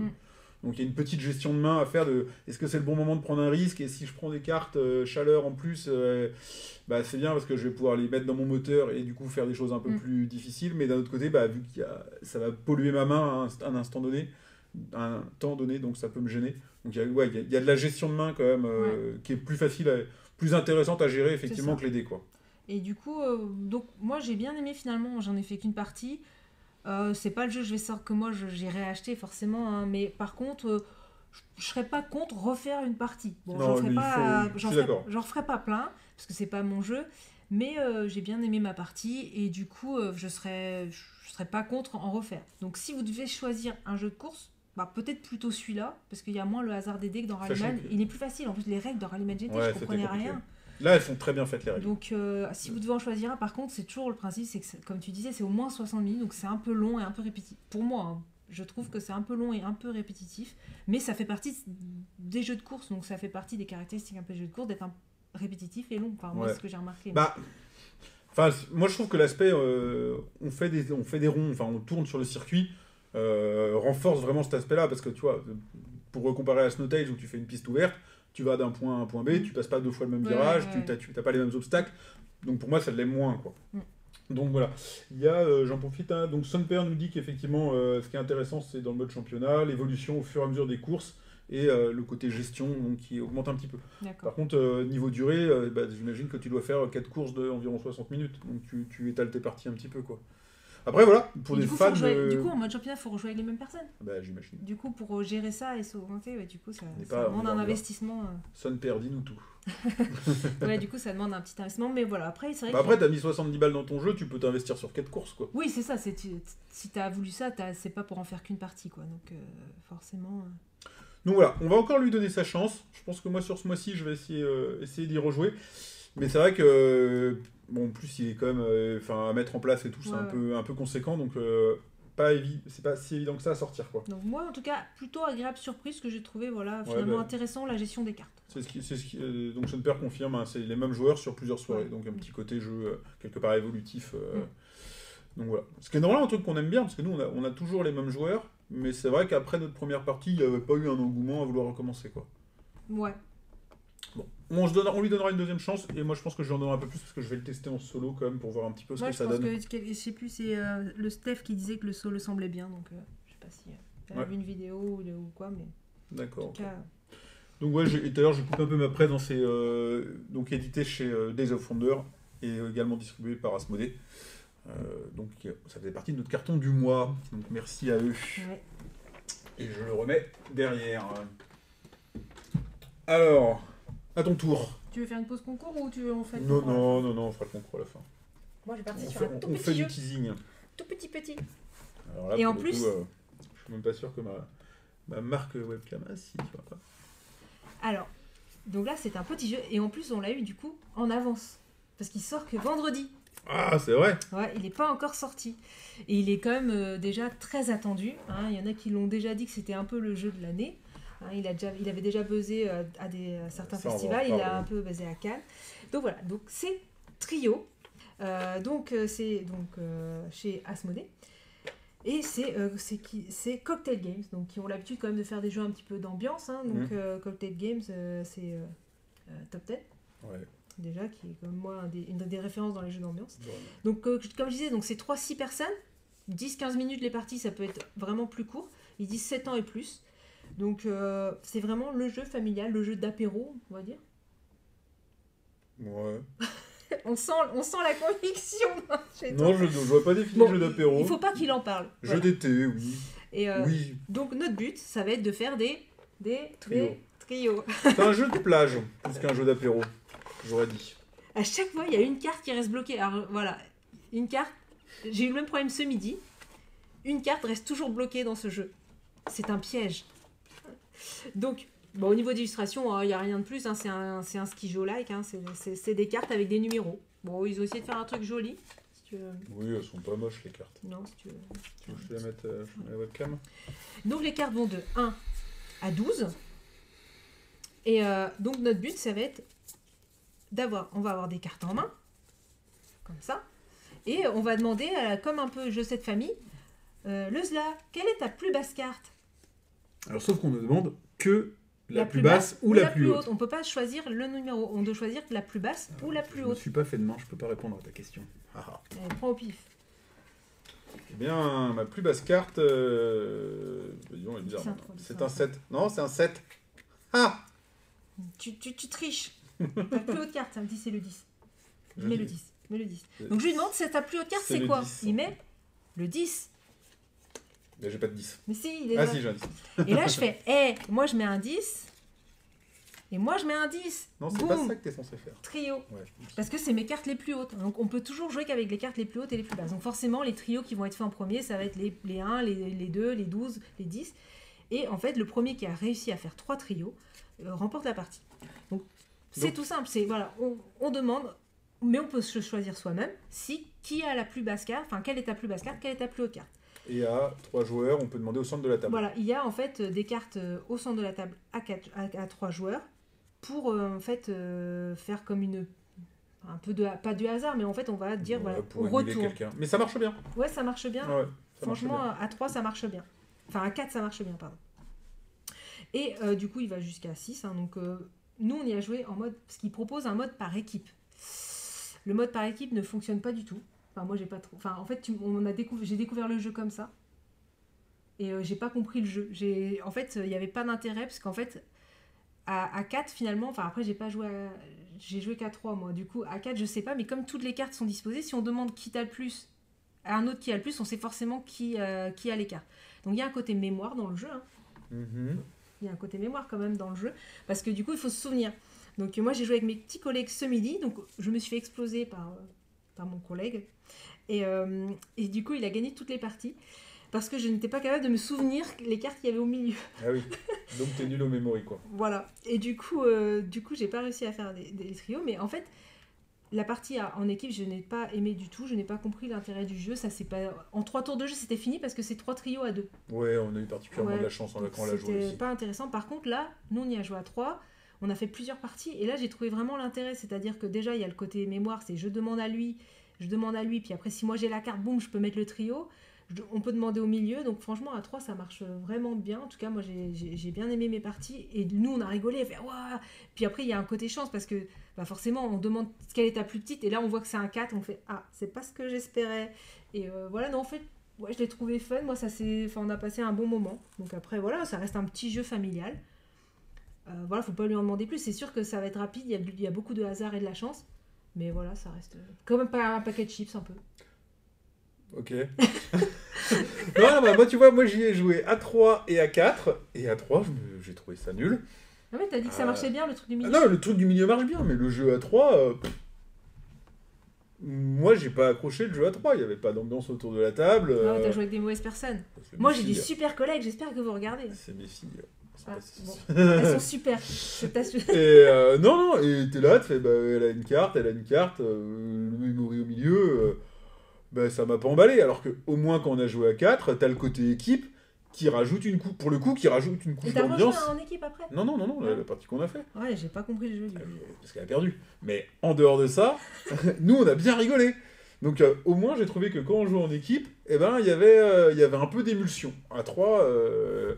À 3, voilà. Bon, moi, c'est pas particulièrement mon... Alors, c'est pas Normalement, j'adore les jeux de pli, donc ça, je devrais dire que c'est mon genre de jeu. C'est pas un jeu de pli.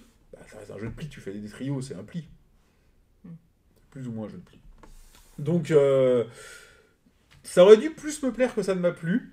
Après, effectivement, je pense que clairement, c'est le jeu que t'as dans ta poche, que t'emmènes à la plage, et puis où tu tapes le carton vite fait sur des parties de 10 minutes, quoi. Ouais. 15, ils mettent sur la boîte. Donc, t'es au café, au lieu de faire un petit tarot, là, tu te fais un petit trio. Voilà, c'est ça. C'est tac, ça. Tac. Mais ça dépasse pas beaucoup ce cadre-là. Non. Puis après, voilà, il n'y a pas de... Tu joues, tu poses tes cartes, tu fais tes trios, puis voilà, il y a de la chance, on refait une autre partie, et puis voilà, en fait... Après, il y a un petit côté quand même stratégie, parce que du coup, tu sais ce que t'as, tu vas demander à l'autre, tu dévoiles pas tes cartes à toi pour... Enfin voilà, et après, tu peux essayer de réfléchir un peu plus si, pour le côté mémoire et tout, mais bon, faut pas le jouer comme ça, c'est pas intéressant. Vaut mieux se tromper, ça fait rire tout le monde. Du coup, tu vois, par rapport à ce que tu disais tout à l'heure, ce que je vois pas, c'est pourquoi ce serait le jeu de l'année. C'est vrai. Par contre, j'ai pas compris l'engouement aussi fort. Il marche bien, il est très sympathique, mais... Ouais, c'est un petit jeu de cartes, quoi. Il y en a quand même beaucoup des petits jeux de cartes qui sortent. Après, c'est vrai que, tiens, tout à l'heure, on comparait avec Dans 2 mains, tu m'as tué. Là, tu es sur un jeu de cartes basique, et tu as des cartes qui sont chouettes, elles sont bien illustrées, la taille est sympa, il y a du boulot est fait. Tu vois les chiffres des deux côtés, que tu sois gaucher ou droitier, ça va plaire à certains. Après, j'ai pas testé, il propose une version picante. Ouais, j'ai pas testé. Et j'ai pas compris comment jouer à la version picante. D'accord. En fait, voilà un truc à faire. Il y a les trios, de 5, mais en fait, il y a des petites cartes en dessous. Et quand on joue à la version picante, il faut réussir à faire le trio avec les cartes du bas. J'ai pas compris. Et voilà, on a une mission pour le mois prochain, c'est de faire la version picante. Mais voilà, j'espère y jouer un peu plus parce que voilà, finalement, j'étais déçue. J'ai refait des parties à 3, j'ai trouvé que ça a bien marché. Et je me suis dit, finalement, il est quand même sympa. Et ça donne envie de rejouer en fait. C'est le mois de la déception, quoi. Non, mais finalement, non, parce que du coup, en y rejouant, je me suis dit, il est plus sympa. Et finalement, ici, il y a un petit intérêt et ça me donne. Là, franchement, je me dis, allez, demain midi, on y rejoue. Je me dis, pourquoi pas, quoi. Tu vois, là, j'ai retrouvé un intérêt dans le jeu. Venez dans notre émission, on vous présente que des jeux qui nous déçoivent. Mais non, je viens de dire l'inverse. Pourquoi tu t'appuies sur ça? Parce que c'est rigolo. Donc, trio. Dis-le à l'espagnol. Trio. Un trio. Ok. Alors, est-ce qu'on a... Non, vous savez pas... Calme. Alors, prochain jeu, un jeu qu'on a eu tôt également, je crois. Tôt. Ouais. Il est sorti ce mois-ci. Et lui, par contre, c'est pareil. Kite. Alors, c'est pareil. On est dans le jeu que tout le monde attend. Le jeu du mois. Le jeu du mois? Partout, il est dans les meilleures ventes, dans les meilleurs trucs. C'est pas le jeu du mois, j'en parle après. Pour toi? Ah non, pour tout le monde. Mais bref, on va vous parler de Kite. Donc Kite, c'est un jeu d'ambiance collaboratif en temps réel, dans lequel on va participer, en tant qu'équipe, à un concours de cerfs-volants. Et à ce concours de cerfs-volants, faut que nos cerfs-volants ils restent tous en l'air le plus longtemps possible. Ces cerfs-volants vont être symbolisés par des sabliers. Alors j'ai une vidéo, mais j'ose pas la mettre du coup.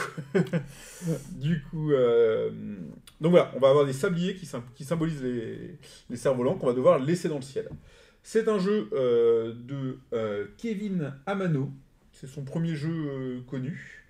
Et c'est illustré par Bess Sobel. Et alors elle, quand même, elle a un petit peu bossé parce que c'est illustratrice de Wingspan. Calico, Cascadia. Donc quelques jeux quand même qui ont bien marché. Et c'est publié chez Matago en France. Et c'est distribué par Asmodée qui nous a aussi proposé de l'essayer. Donc comment ça marche, comment on joue? Donc on a des cerfs-volants qui sont représentés par des sabliers. Donc on a plein de sabliers de couleurs différentes. On va même pouvoir faire une démo presque. Ouais, presque. Et en fait, à partir du moment où on lance la partie, donc chacun va avoir 5 cartes. Les cerfs-volants sont au sol, ils sont couchés. Tu veux faire une démo en live? Non, je fais juste ça. Voilà, hop, à un instant donné, le dernier qui a été à la plage et qui a fait voler un cerf-volant retourne le sablier blanc, ça lance la partie, tout le monde regarde ses cartes, et à partir de maintenant, il va falloir qu'aucun sablier ne se termine. Et comment on va faire ça? Tout simplement, à tour de rôle, on est obligé de jouer à tour de rôle et dans le même ordre toujours, on doit jouer une carte qui va indiquer une ou deux couleurs. Si c'est 2 couleurs, on doit retourner les 2 sabliers indiqués par la carte. Donc là, par exemple, il y a le bleu et le violet. Voilà. Et si c'est une seule couleur, on doit retourner soit le sablier... Là, par exemple, il faut dire l'orange, vas-y, je mets l'orange. On va retourner soit le sablier indiqué par la couleur, soit donne-moi une autre, hop. Et là, il faut une carte unique pour faire le blanc. Et le rouge, qui va nous permettre de faire le rouge. Le rouge. Oui, c'est bon. Allez, le rouge. Hop, voilà. Donc voilà, tout simplement, c'est tout. À votre tour de jeu, vous jouez une carte qui vous permet de retourner 1 ou 2 sabliers, et donc d'éviter que la partie ne se termine par l'arrêt d'un cerf-volant qui retomberait au sol, en fait. tout simplement.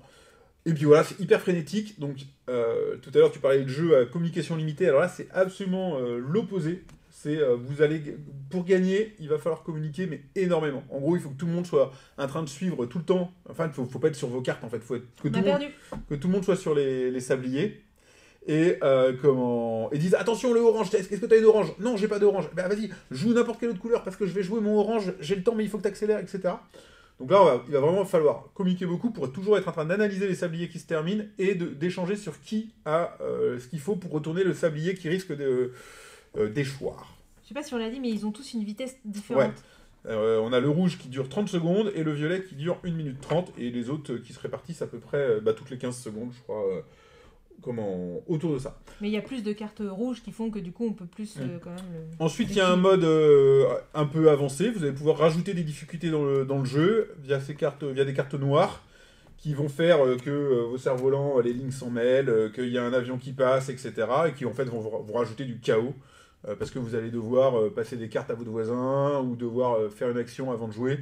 Donc ils vont vous ralentir et rajouter du chaos dans le jeu et donc augmenter la difficulté. Alors, moi ce que j'en ai pensé, alors c'est déjà une proposition, c'est complètement innovant, c'est un truc qui n'existe pas. La proposition elle est vraiment fun, elle est géniale.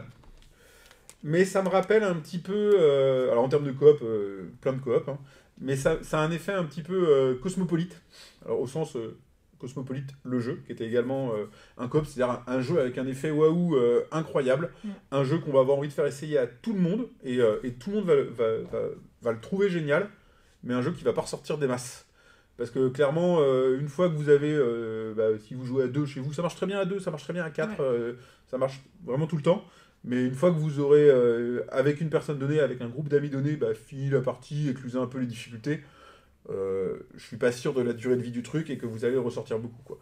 Donc là, clairement, c'est le jeu, pareil, un petit peu comme Trio, que vous allez emmener l'été, vous allez le montrer aux gens, vous allez faire quelques parties au coin de l'apéro, et puis vous allez quand même passer à autre chose. Alors après, voilà, si votre cercle de jeu change souvent, si vous jouez rarement, si vous jouez pas avec les mêmes personnes, en asso ou des trucs comme ça ne peut être qu'un carton.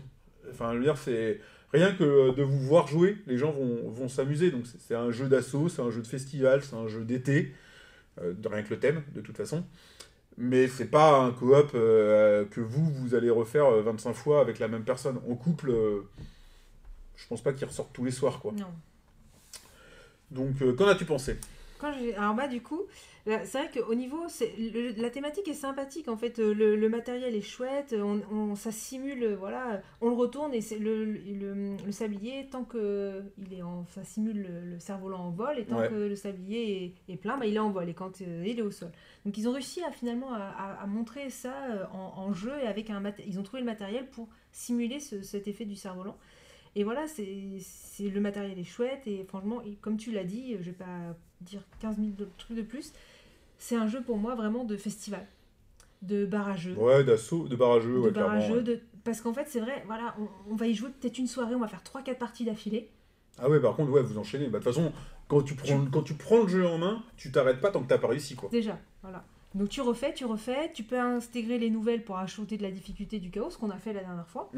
Et ça apporte des petites choses en plus. Et c'est vrai qu'après, hop, on le passe, et puis peut-être qu'on le sort le mois d'après. Parce qu'on a des gens qui disent « Ah, vas-y, on joue, on fait un petit jeu. » Ouais, c'est ça, c'est l'effet que Cosmopolite, c'est « Attends, il faut que je te fasse essayer un truc, c'est incroyable, ça n'existe pas ailleurs. » Mais voilà, tu vois, nous, typiquement, donc, au bureau, où on est à un endroit où on joue beaucoup le midi, et du coup, quand il y a des petits jeux... ils vont avoir tendance à ressortir souvent parce qu'on reprend le jeu d'hier, on recommence ou on enchaîne les parties. Kyle, s'il est resté au bureau pendant une semaine ou deux, les premiers jours on l'a sorti direct et en fait après on est revenu sur des jeux qu'on faisait déjà avant, quoi. C'est ça. Bon, il a été un petit peu chassé par un autre jeu dont on va parler tout à l'heure et qui est là. donc voilà. Enfin, tu compares deux choses, bon, on y reviendra, mais c'est pas du tout la même chose. C'est vrai que là, les parties, vu les chronomètres et tout ça, c'est très rapide, ça permet de jouer facilement. Je pense que peut-être qu'avec des enfants, il y a une durée de vie un peu plus longue. Ouais, mais tu vois, mes filles, ça les a pas emballées plus que ça. En fait, elles ont fait la même sensation. Oui, c'est rigolo, mais ouais. Enfin, elles en redemandent pas, tu vois. Si c'est Salt and Pepper, on le ressort. Ouais. Là, ça les a fait marrer de le découvrir. mais elles sont pas particulièrement Mais tu vois, il y a des gens qui jouent demandeuses. beaucoup à Jungle Speed et je pense que voilà, des gens qui aiment bien les jeux de rapidité, ils vont jouer souvent. Peut-être que ça, du coup, ça va être, ils vont le ressortir. Ouais, Jungle Speed, tu te tapes dessus, c'est pour ça que c'est rigolo, quoi. Ouais, moi, les jeux de rapidité, c'est pas. C'est pas vraiment la même chose, ouais. Mais voilà, en tout cas, il est vraiment joli. Le thème est un peu bien retranscrit. On passe un bon moment. Mm. Donc, je comprends pourquoi il buzz, mais c'est vrai que ça reste un jeu finalement de hype, mais finalement, c'est pas un jeu qui va s'installer et que c'est pas le jeu qu'on va y rejouer. Alors, après, comparé à un trio, moi, celui-là, je lui fais gagner des prix. Parce qu'il est innovant. Parce qu'il est hyper innovant, parce qu'il marche extrêmement bien, il est super coop. Là, il y a une vraie, il y a une vraie proposition. Ouais. Donc, Et d'ailleurs. Ah oui. On le met dans notre. Il fait partie. Il fait partie du concours. Allez, celui-là, vous pourrez le gagner s'il vous intéresse. Alors, il y a son père qui dit que qu'il n'est pas la cible, mais si ça tourne à une table, essayez. Non, mais clairement. Ouais, voilà, c'est un bon moment. Je pense que là, il n'y a pas trop de questions de cible ou pas cible. Pour le coup, tu te prends au jeu. Ne serait-ce que pour dire, voilà, ça y est, on l'a fait, on l'a gagné, on passe à autre chose, mais on l'a gagné, quoi. Il y a des gens qui vont avoir tendance à dire que c'est un jeu de rapidité, c'est pas du tout un jeu de rapidité, hein. C'est un jeu de timing. Il faut faire la bonne action au bon moment. Et parfois, la bonne action, c'est de prendre un sablier qui est presque, qui est tout neuf, en gros, où il reste plein de sable, et de le retourner juste pour pouvoir le retourner après, parce que ça va te permettre de jouer un autre sablier. Donc, et des fois, c'est frénétique, donc t'es là, vas-y, le rouge, l'orange, le machin, et après, tu fais pause. On pause, on regarde un peu où on se pose, et hop, on fait un petit temps mort, et hop, on est reparti, quoi. Ouais, non. Ça reste une super proposition. Pour moi, c'est un jeu à prix. Oui. Mais effectivement, dans une ludothèque, on est sur l'objet étonnant, un petit peu de collection, et pas sur le jeu qui revient régulièrement. Mais oui, à faire découvrir, clairement. Suivant. Hey, je vais plus loin cette fois. Je me déplace. Hop, moonwalk, je reviens. Je le fais bien, hein. Là on voit pas, mais je le fais très bien. Et je vais parler du coup du Grand Voyage. Migration d'automne. C'est beau. Donc en fait, il est édité chez Betula, hein, qui n'est pas une petite maison d'édition, qui ont fait des thèmes un peu nature. On voit hein, leur logo, c'est une espèce de plante. Tac, bim. Oui, j'ai été voir, ils sont en France et ils éditent en France. Ouais. Et du coup, on est dans le jeu à démarche écologique, avec réalisme et compagnie. Ça devient de plus en plus, hein, quand même. Ouais, mais là eux, c'est leur spécificité à cette maison. Je parle de la maison d'édition, quoi. Ouais. Du coup, en fait, l'auteur c'est Charlec et il y a 2 illustrateurs qui est Maud Briand et Guillaume Tavernier. Donc c'est un jeu qui joue de 2 à 8, donc il y a quand même une amplitude assez grande et il marche. Je sais pas en fait.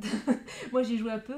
Je pense qu'à 8 il marche. On y a joué à 2, on y a joué à 3. Est-ce qu'on y a joué à 4 ? En tout cas, peut-être 8 c'est beaucoup, mais je pense même jusqu'à 5-6 il marche quand même. Parce qu'en fait, j'ai expliqué, c'est un jeu simultané. 8 ans, je pense qu'on peut même descendre un petit peu. Oui, pas grand chose à faire. 20 minutes, ça me paraît un peu léger.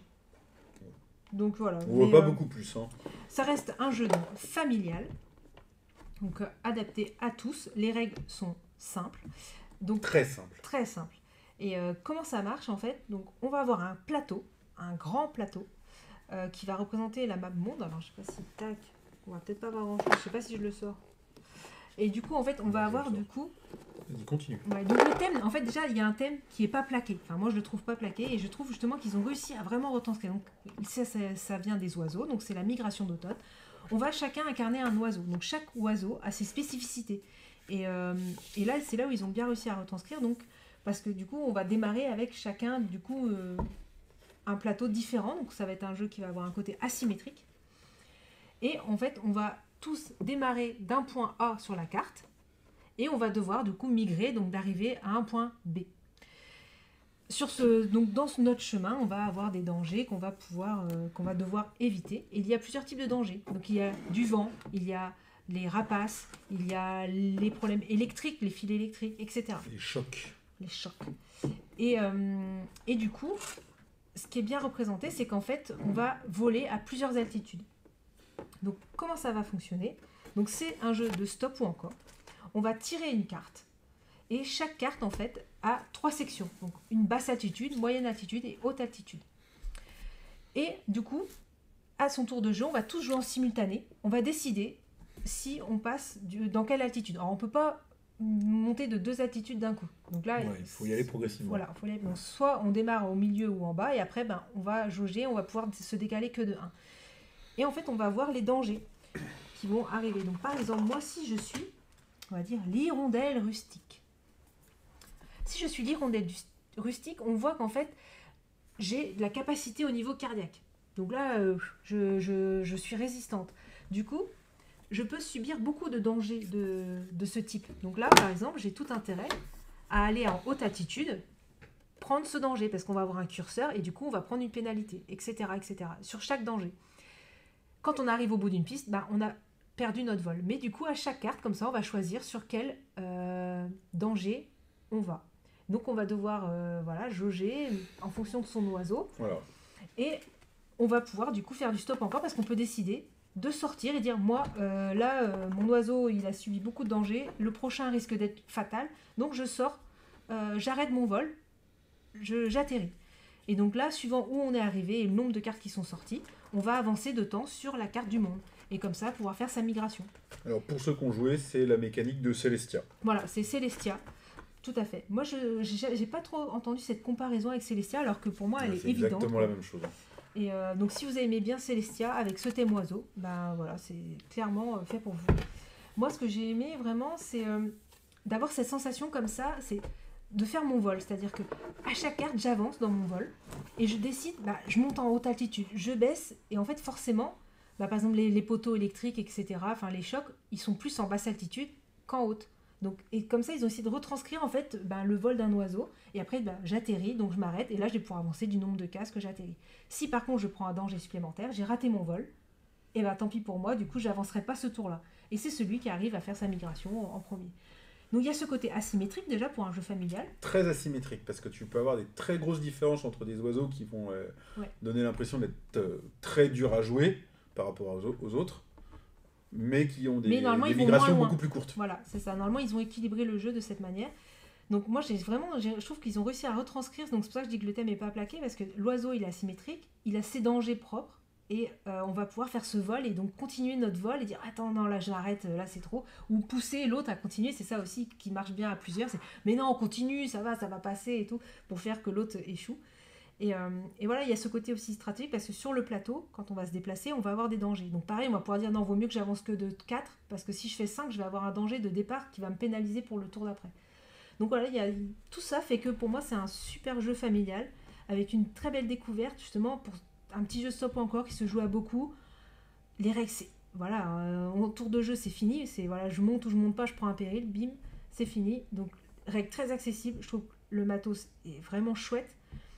La symétrie, le stop ou encore, enfin toutes ces mécaniques, moi, les cartes, elles sont douces. Non mais franchement, il est super bien édité. Les cartes, elles sont douces au toucher. Et voilà, donc c'est sûr que c'est pas le jeu de l'année, c'est pas le jeu qui voilà, c'est pas hyper innovant. On a dit c'est un Celestia-like, mais voilà, je trouve qu'il apporte sa petite touche, et si vous n'avez pas ce type de jeu en famille, tout ça, ça marche bien, quoi. Ouais, je suis un peu moins convaincu. Alors, le thème est absolument pas plaqué, c'est très travaillé, ça marche bien. C'est vrai que c'est hyper réaliste, on s'y croit vraiment. Mais pour moi, c'est une... Alors, en termes de mécanisme, c'est vraiment, vraiment Celestia, mais c'est Celestia sans le fun. Enfin, dans Celestia, on se marre, on s'embête, on se pousse. Il se passe un truc, alors que il se passe pas grand chose en fait dans le Grand Voyage. Moi, je te l'ai emprunté en disant, moi j'ai une de mes filles qui est fan des oiseaux, c'est son grand truc. Moi j'ai pas Wingspan, c'est elle qui a Wingspan et toutes ses extensions. Donc je me suis dit, là c'est bon. Alors, elle adore Celestia. En plus, je me suis dit, un Celestia sur les oiseaux, je vais faire un carton avec ça à la maison. Non, c'est pareil, on a fait une partie. Oui. Je trouve que je suis très d'accord avec toi, c'est une réussite sur quasiment tout, sauf que c'est pas fun. Non, je suis d'accord avec toi. Après, c'est vrai que Simon du Passe-Temps, il en a parlé aussi de jeu, et en fait, lui, il a dit justement qu'il arrivait à faire ce côté Celestia en disant il arrivait à pousser l'autre, vas-y, tu continues, il arrivait à trouver ce côté fun. Mais bon, ça peut aussi agacer des gens, donc ça peut être positif et négatif. Donc, quoi. mais je comprends ce que tu dis. La première fois, j'y ai joué à 2, c'est vrai que on fait notre truc, on continue ou on continue pas, on n'avance pas. Et c'est vrai qu'il peut y avoir ce côté un peu plat. Mais du coup, je pense que voilà, ça, tu peux y faire jouer tout le monde, quoi. Ouais, c'est vraiment un jeu... Et ça initie à des mécaniques, tu voilà, vois, de stop encore, avec un thème sympa. Et je trouve que pareil, en termes d'initiation au jeu moderne, là, les gens, ils vont se dire, ah ouais, c'est ça le jeu moderne. En fait, c'est ce que j'allais dire. C'est un jeu d'initiation. C'est pour quelqu'un qui a jamais joué à Celestia ou qui découvre le jeu de société, c'est une façon de faire une première approche. Sur des joueurs expérimentés, non, il manque des bouts. Oui, il manque des bouts, quoi. Mais bon, est-ce qu'un joueur expérimenté, c'est pareil, King Domino, tu fais vite le tour et il y en a... Eh ben non, King Domino, tu vois, typiquement avec mes filles, ça marche encore. Moi, je veux... Alors, clairement, ça sort pas souvent, je me suis lassé. Mais tu me fais sortir un King Domino, je fais oui, parce que t'es là, tu réfléchis à ton truc. Voilà. Oui, bah là, de toute façon, c'est de la chance, c'est vraiment, tu tournes, tu dis que si tu continues ou pas ton péril, et puis voilà. Ah ouais, t'attends un peu que ça se passe, quoi. Mais c'est vrai qu'il est beau. Enfin, en tout cas, vraiment, c'est... C'est un sans faute, mais sur le côté ludique, l'expérience n'est pas aboutie. Oui, c'est vrai. Pour un objet ludique, c'est un petit peu dommage. J'avoue. Je t'ai cassé ton jeu. Il est beau, il est doux. Les cartes puent pas. Le point carte qui pue. Ok. Protocole caresse. Certains se reconnaîtront. C'est bon. Vas-y, enchaîne. Allez. Eh bien moi, je vais vous parler de celui qu'on attend tous. Le jeu du mois. Je suis déjà fatiguée. Le jeu de l'année. Regarde, en plus je sais que maintenant je suis attendu là-dessus. Je vais parler de Subterra 2. Coopératif. Alors j'espère que certains, voilà, si vous avez essayé, dites-nous ce que vous avez pensé de Subterra 2. Alors, donc, déjà, préambule, s'il y a des nouveaux, peut-être qu'il y a des gens qui ne le savent pas encore. Je suis un grand fan de Subterra. Le 1. Je pourrais y jouer en boucle. C'est un jeu, je trouve, qui marche absolument tout le temps. Donc j'attendais avec une certaine impatience et appréhension. Une grande impatience. Une grande impatience, mais aussi pas mal d'appréhension. Subterra 2, parce que les deux, c'est un peu comme au ciné. Hein, les suites, c'est pas toujours ça. Mais là, on a une proposition qui est pas mal. Alors je le présente rapidement. Donc on est sur un jeu d'aventure collaboratif où globalement, il y a un petit bruit et bim, je perds le fil. Ouais, c'est fou. Hein. C'est fou. Hein. Donc, en 3 mots, dans ce Subterra-là, c'est très inspiré d'Indiana Jones. On est On va faire une expédition. Des explorateurs. On est des explorateurs. On est des expéditeurs. On ne sait pas ce qu'on envoie, mais on va envoyer. On est des explorateurs en expédition. Et donc, on va rentrer dans un volcan sur le point de rentrer en éruption pour aller ramasser un artefact. Mais il va falloir explorer tout le volcan avant qu'il rentre en éruption et sortir avec l'artefact. Parce qu'on ne connaît pas où est l'artefact. Ça, c'est l'histoire. Donc, c'est un jeu de Tim Pinder, j'imagine qu'on dit, qui est l'auteur de Subterra 1. C'est illustré par Diana Franco Campos, qui est l'illustratrice de Subterra 1. On prend les mêmes et on recommence. Hein. Et c'est publié en France chez Nuts Publishing. Et c'est important de le préciser en France, parce que c'est un jeu qui a une petite histoire... avec son éditeur anglais. C'est un jeu qui a été proposé d'abord donc sur la plateforme Kickstarter, et ce, qui devait être livré en mars 2021. Donc je pense que le Kickstarter a eu lieu en 2020. Ah oui. Et en fait, ils ont pris tout ce qu'ils pouvaient prendre à cette période-là chez l'éditeur. Hein, donc le Covid, l'augmentation des frais de port, à peu près tout ce qui pouvait mal se passer, s'est mal passé. Ce qui fait que là, le jeu est arrivé ce mois-ci en boutique en France, et les gens qui l'ont acheté sur Kickstarter ne l'ont toujours pas reçu. Donc là, après, c'est Kickstarter, hein, et on peut perdre. À Kickstarter, c'est plus à risque. Ils auront des petits artefacts en métal, ils auront des petits jetons en bois. Ils sont en plastique, mais puis tu peux les acheter dans le commerce, les extensions. Donc, pour le coup, il y a vraiment du mécontentement chez les gens qui l'ont kickstarté, parce qu'en plus, c'est un éditeur qui avait déjà vendu le 1 par brouette, donc il ne pensait pas forcément prendre un risque pour une suite, et il se retrouve avec un jeu pas livré. Et comble de bonheur, l'éditeur anglais, il a fait faillite le mois dernier. Donc ils ne sauront même pas à quelle sauce ils vont être mangés. Donc on a potentiellement des gens actuellement qui l'ont kickstarté il y a longtemps, qui ont mis plein d'argent, qui ne l'auront jamais, alors que le jeu est en boutique depuis ce mois-ci. Il est sorti directement en boutique en même temps que ses extensions et les boîtes de figurines. Donc en gros tout ce qu'il y a dans le Kickstarter est dans le commerce. Donc ça, c'est pour la petite histoire un petit peu négative autour du jeu. Nous, il est paru chez Nut en France, donc on peut l'avoir. Et on peut l'acheter dans le commerce. Et j'ai hésité. Parce que quand même, je me disais, ouais, bon, j'ai quand même... alors, le 1 n'est pas à moi, en fait, mais je peux y jouer à peu près quand je veux. Et je me dis, ah, ça risque quand même de pas être aussi bien que le 1. Est-ce que ça vaut vraiment le coup? J'ai eu l'occasion de le tester au festival du jeu de société de Rennes. Donc, c'était début février. Donc, on triche un petit peu.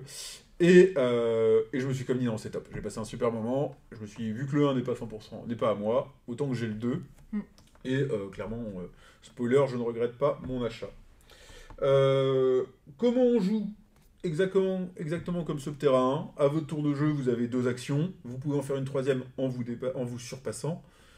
Et à la fin de votre tour, il va se passer des choses pas chouettes. Les actions, c'est toujours les mêmes. Explorer, c'est-à-dire on se précipite en gros sur la tuile d'à côté, ou on regarde juste la tuile, ou alors on se déplace sur une tuile déjà visible. C'est des mécanismes qu'on trouve dans Subterra 1, qu'on retrouve également dans Piège Obscur, qu'on a présenté il y a quelques mois. Dans beaucoup de jeux d'exploration, c'est ce mécanisme-là. Les différences avec Subterra 1, c'est que là, à la fin de votre tour, à la fin de tous vos tours, enfin du tour de chaque joueur, vous allez lancer un dé qui va vous annoncer une mauvaise nouvelle, alors que dans Subterra 1, il y avait une mauvaise nouvelle qu'à la fin d'un tour de table. Là, il y a la mauvaise nouvelle à la fin du tour de chaque joueur et une mauvaise nouvelle à la fin du tour de table, qui est en gros, il y a des méchants, des gardiens qui vont essayer de vous attaquer, quoi. Ça, c'est la différence principale. Autre différence, dès que vous vous surpassez, vous perdez un point de vie, alors que c'était une chance sur 2 dans Subterra 1. Donc voilà. Globalement, au niveau du gameplay, c'est vraiment des micro-différences, c'est quasiment des corrections, je dirais, par rapport à Subterra 1. Mais ça rend quand même le jeu assez différent. Enfin, je pourrais tout à fait faire un Subterra 2, et puis après me dire, tiens, je vais refaire un 1.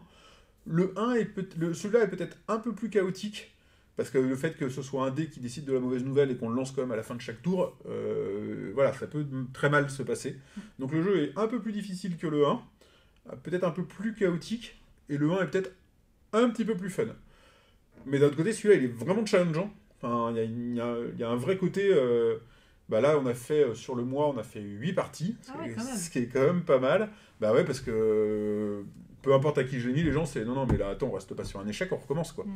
Donc au final, on a 8 parties, 3 victoires, et des défaites, mais sur le fil, parce que donc en gros, vous retournez des tuiles, et en gros, vous devez aller, vous êtes obligé d'explorer le jeu en entier, enfin toutes les tuiles du jeu, à la différence de Subterra 1.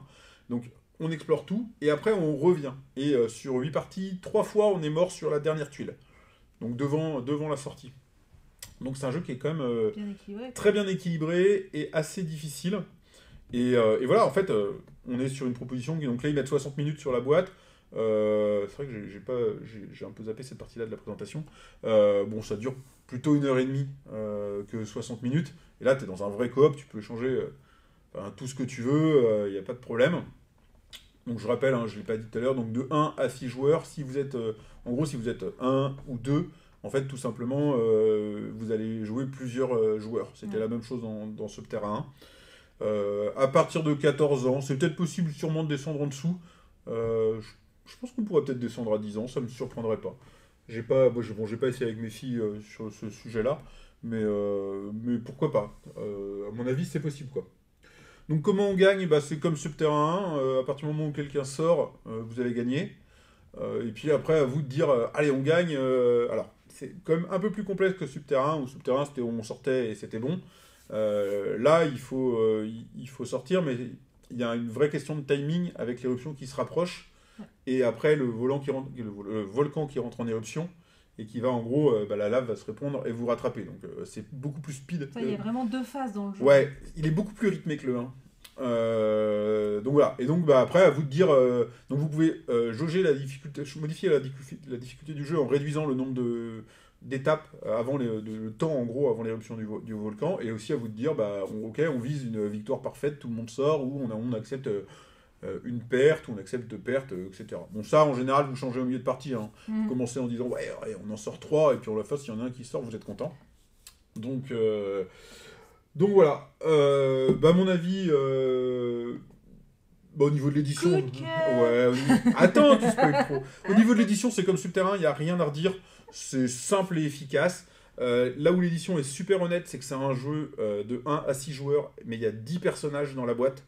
À tel point que je pensais acheter l'extension qui propose plus de personnages parce que j'avais envie d'en avoir plein, mais en fait avec 10, tu peux déjà rejouer en changeant tous les personnages et faire plein de combinaisons et tout.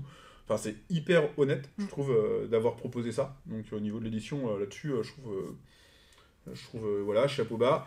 Au niveau du jeu, comme je le disais, hein, 8 parties dans le mois, c'est plus que Kite, c'est plus que tous les petits jeux. D'habitude, les petits jeux, on fait direct 3 parties d'affilée. Et là, on est sur un jeu d'1h30, mais malgré tout, je sors 8 fois. Donc ça marche comme Subterrain 1, mais c'est un peu plus difficile. Du coup, on a plus envie de se dire non, mais on reste pas sur un échec et on recommence. Alors, c'est un peu moins fun qu'en Subterrain, parce que vu que Subterrain était plus léger, on avait tendance à dire ah, lui, on le laisse crever dans le fond et tant pis pour lui. Et puis nous, on sort.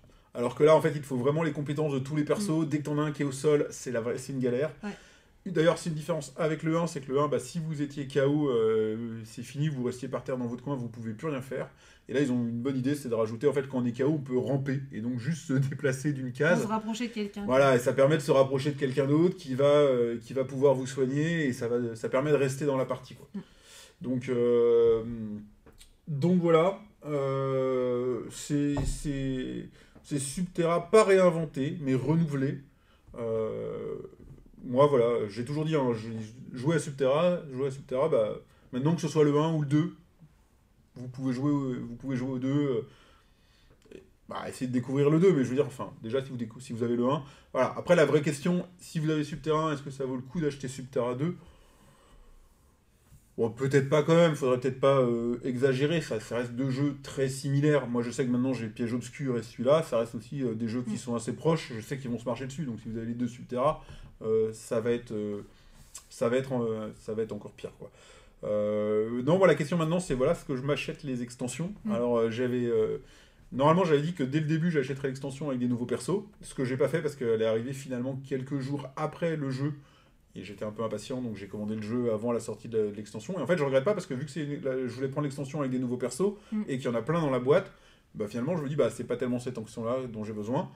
Et l'autre extension propose un mode un petit peu à la Nautilone, où en gros, il y a un joueur qui va contrôler le volcan et ses gardiens contre tous les autres joueurs. Donc là, on est dans de la symétrique pure et dure, et elle amène également des gardiens qui sont un peu plus difficiles.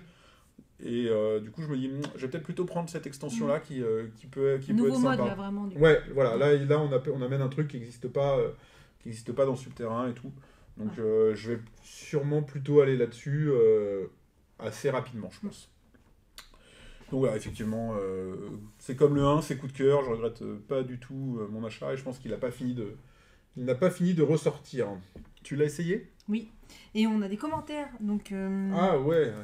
Donc là, on a pas mal de choses qui ont été dites. Donc apparemment, le solo est très bon. Donc si tu veux le tester en solo, a priori, ça marche pas mal.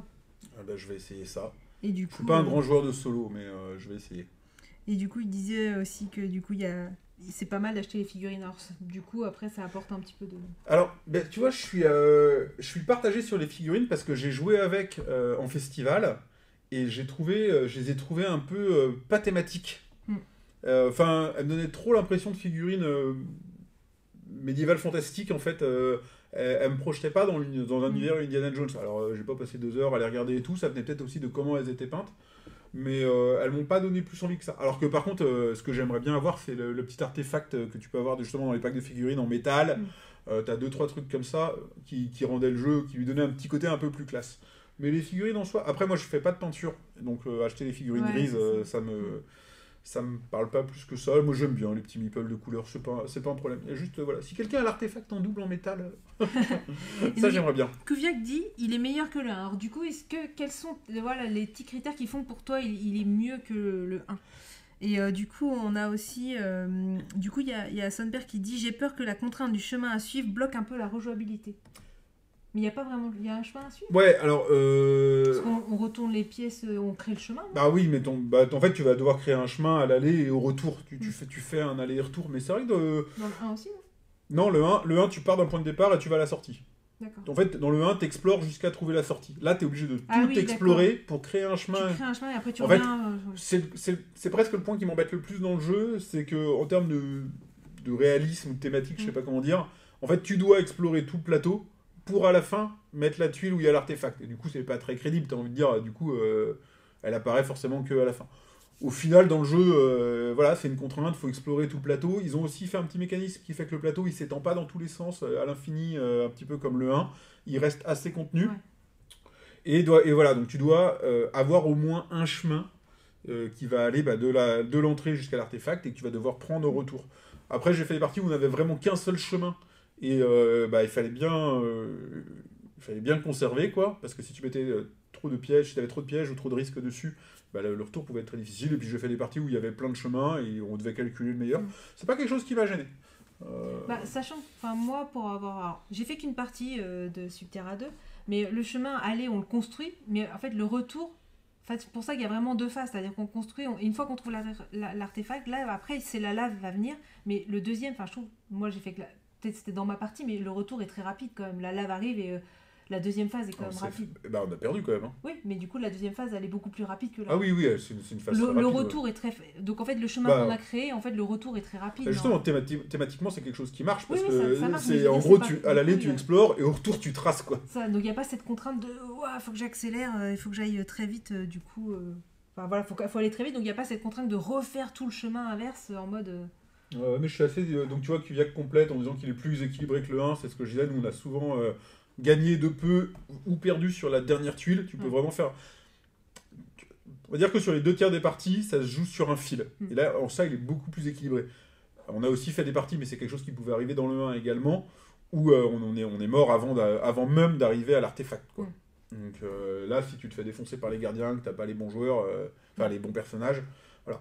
Après, effectivement, il y a plein de personnages complémentaires, et il y a à l'aller, quand tu explores, c'est ce que tu n'as pas dans le 1. Effectivement, je suis d'accord, tu as cette notion de dire, attends, il faut qu'on fasse un chemin qu'on va pouvoir prendre au retour. Ou s'il y a plusieurs chemins, il faut qu'on prévoie lequel on va retourner. Et on va envoyer un joueur chercher l'artefact, et on va peut-être envoyer un autre joueur préparer le chemin du retour, parce qu'il faut qu'on puisse rentrer, quoi. Donc, stratégiquement, il est clairement un cran au-dessus du premier. C'est ce que je disais. Pour moi, il perd un peu en fun, en côté vraiment poilade entre potes, ce qui gagne en stratégie. Pourtant, donc pour donner mon retour, j'avais cru comprendre qu'il était plus accessible que le 1, alors que du coup, a priori, il est plus stratégique, etc. Moi, j'ai fait qu'une partie de chaque, donc je peux pas vraiment, j'ai pas assez de retour pour voir vraiment une comparaison. Moi, j'aime bien les jeux coop dans l'ensemble. Là, moi, je pense que le thème finalement du volcan me plaît peut-être plus, donc là, c'est une question plutôt de thème. Moi, j'aime bien le côté volcan.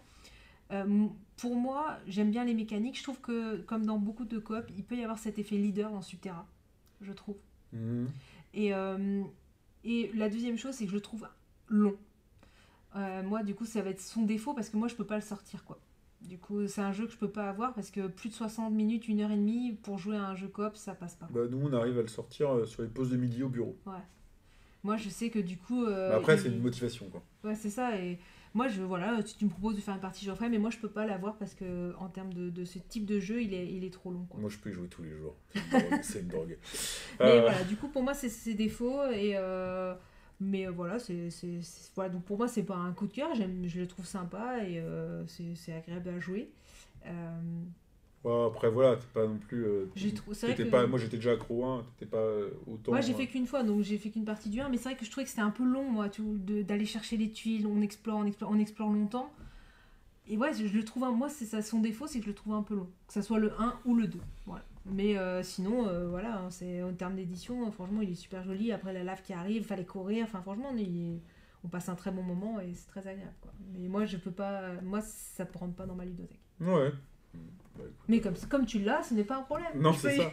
Mais voilà. Bon, après, voilà, si vous êtes fan de coop, allez-y. Si vous avez aimé le 1, allez-y. Si vous voulez découvrir du coop, allez-y. Enfin, ça reste. Mais il faut savoir que c'est au moins minimum 1 heure, quoi. Faut pas se dire, allez, on y va, ça dure une demi-heure. Non, pas du tout. Et ça ne rentre pas du tout dans le concours du mois. Non, il le garde. Il t'en reste un ? Il m'en reste un, je vais essayer de faire vite. Pour pas qu'on passe 10 ans. Alors là, c'est le jeu quand même qui buzz depuis pas mal de temps. Hein. On a parlé, ouais, c'est tout petit. En fait, c'est que des cartes. Hein. Donc voilà, donc Mindbug.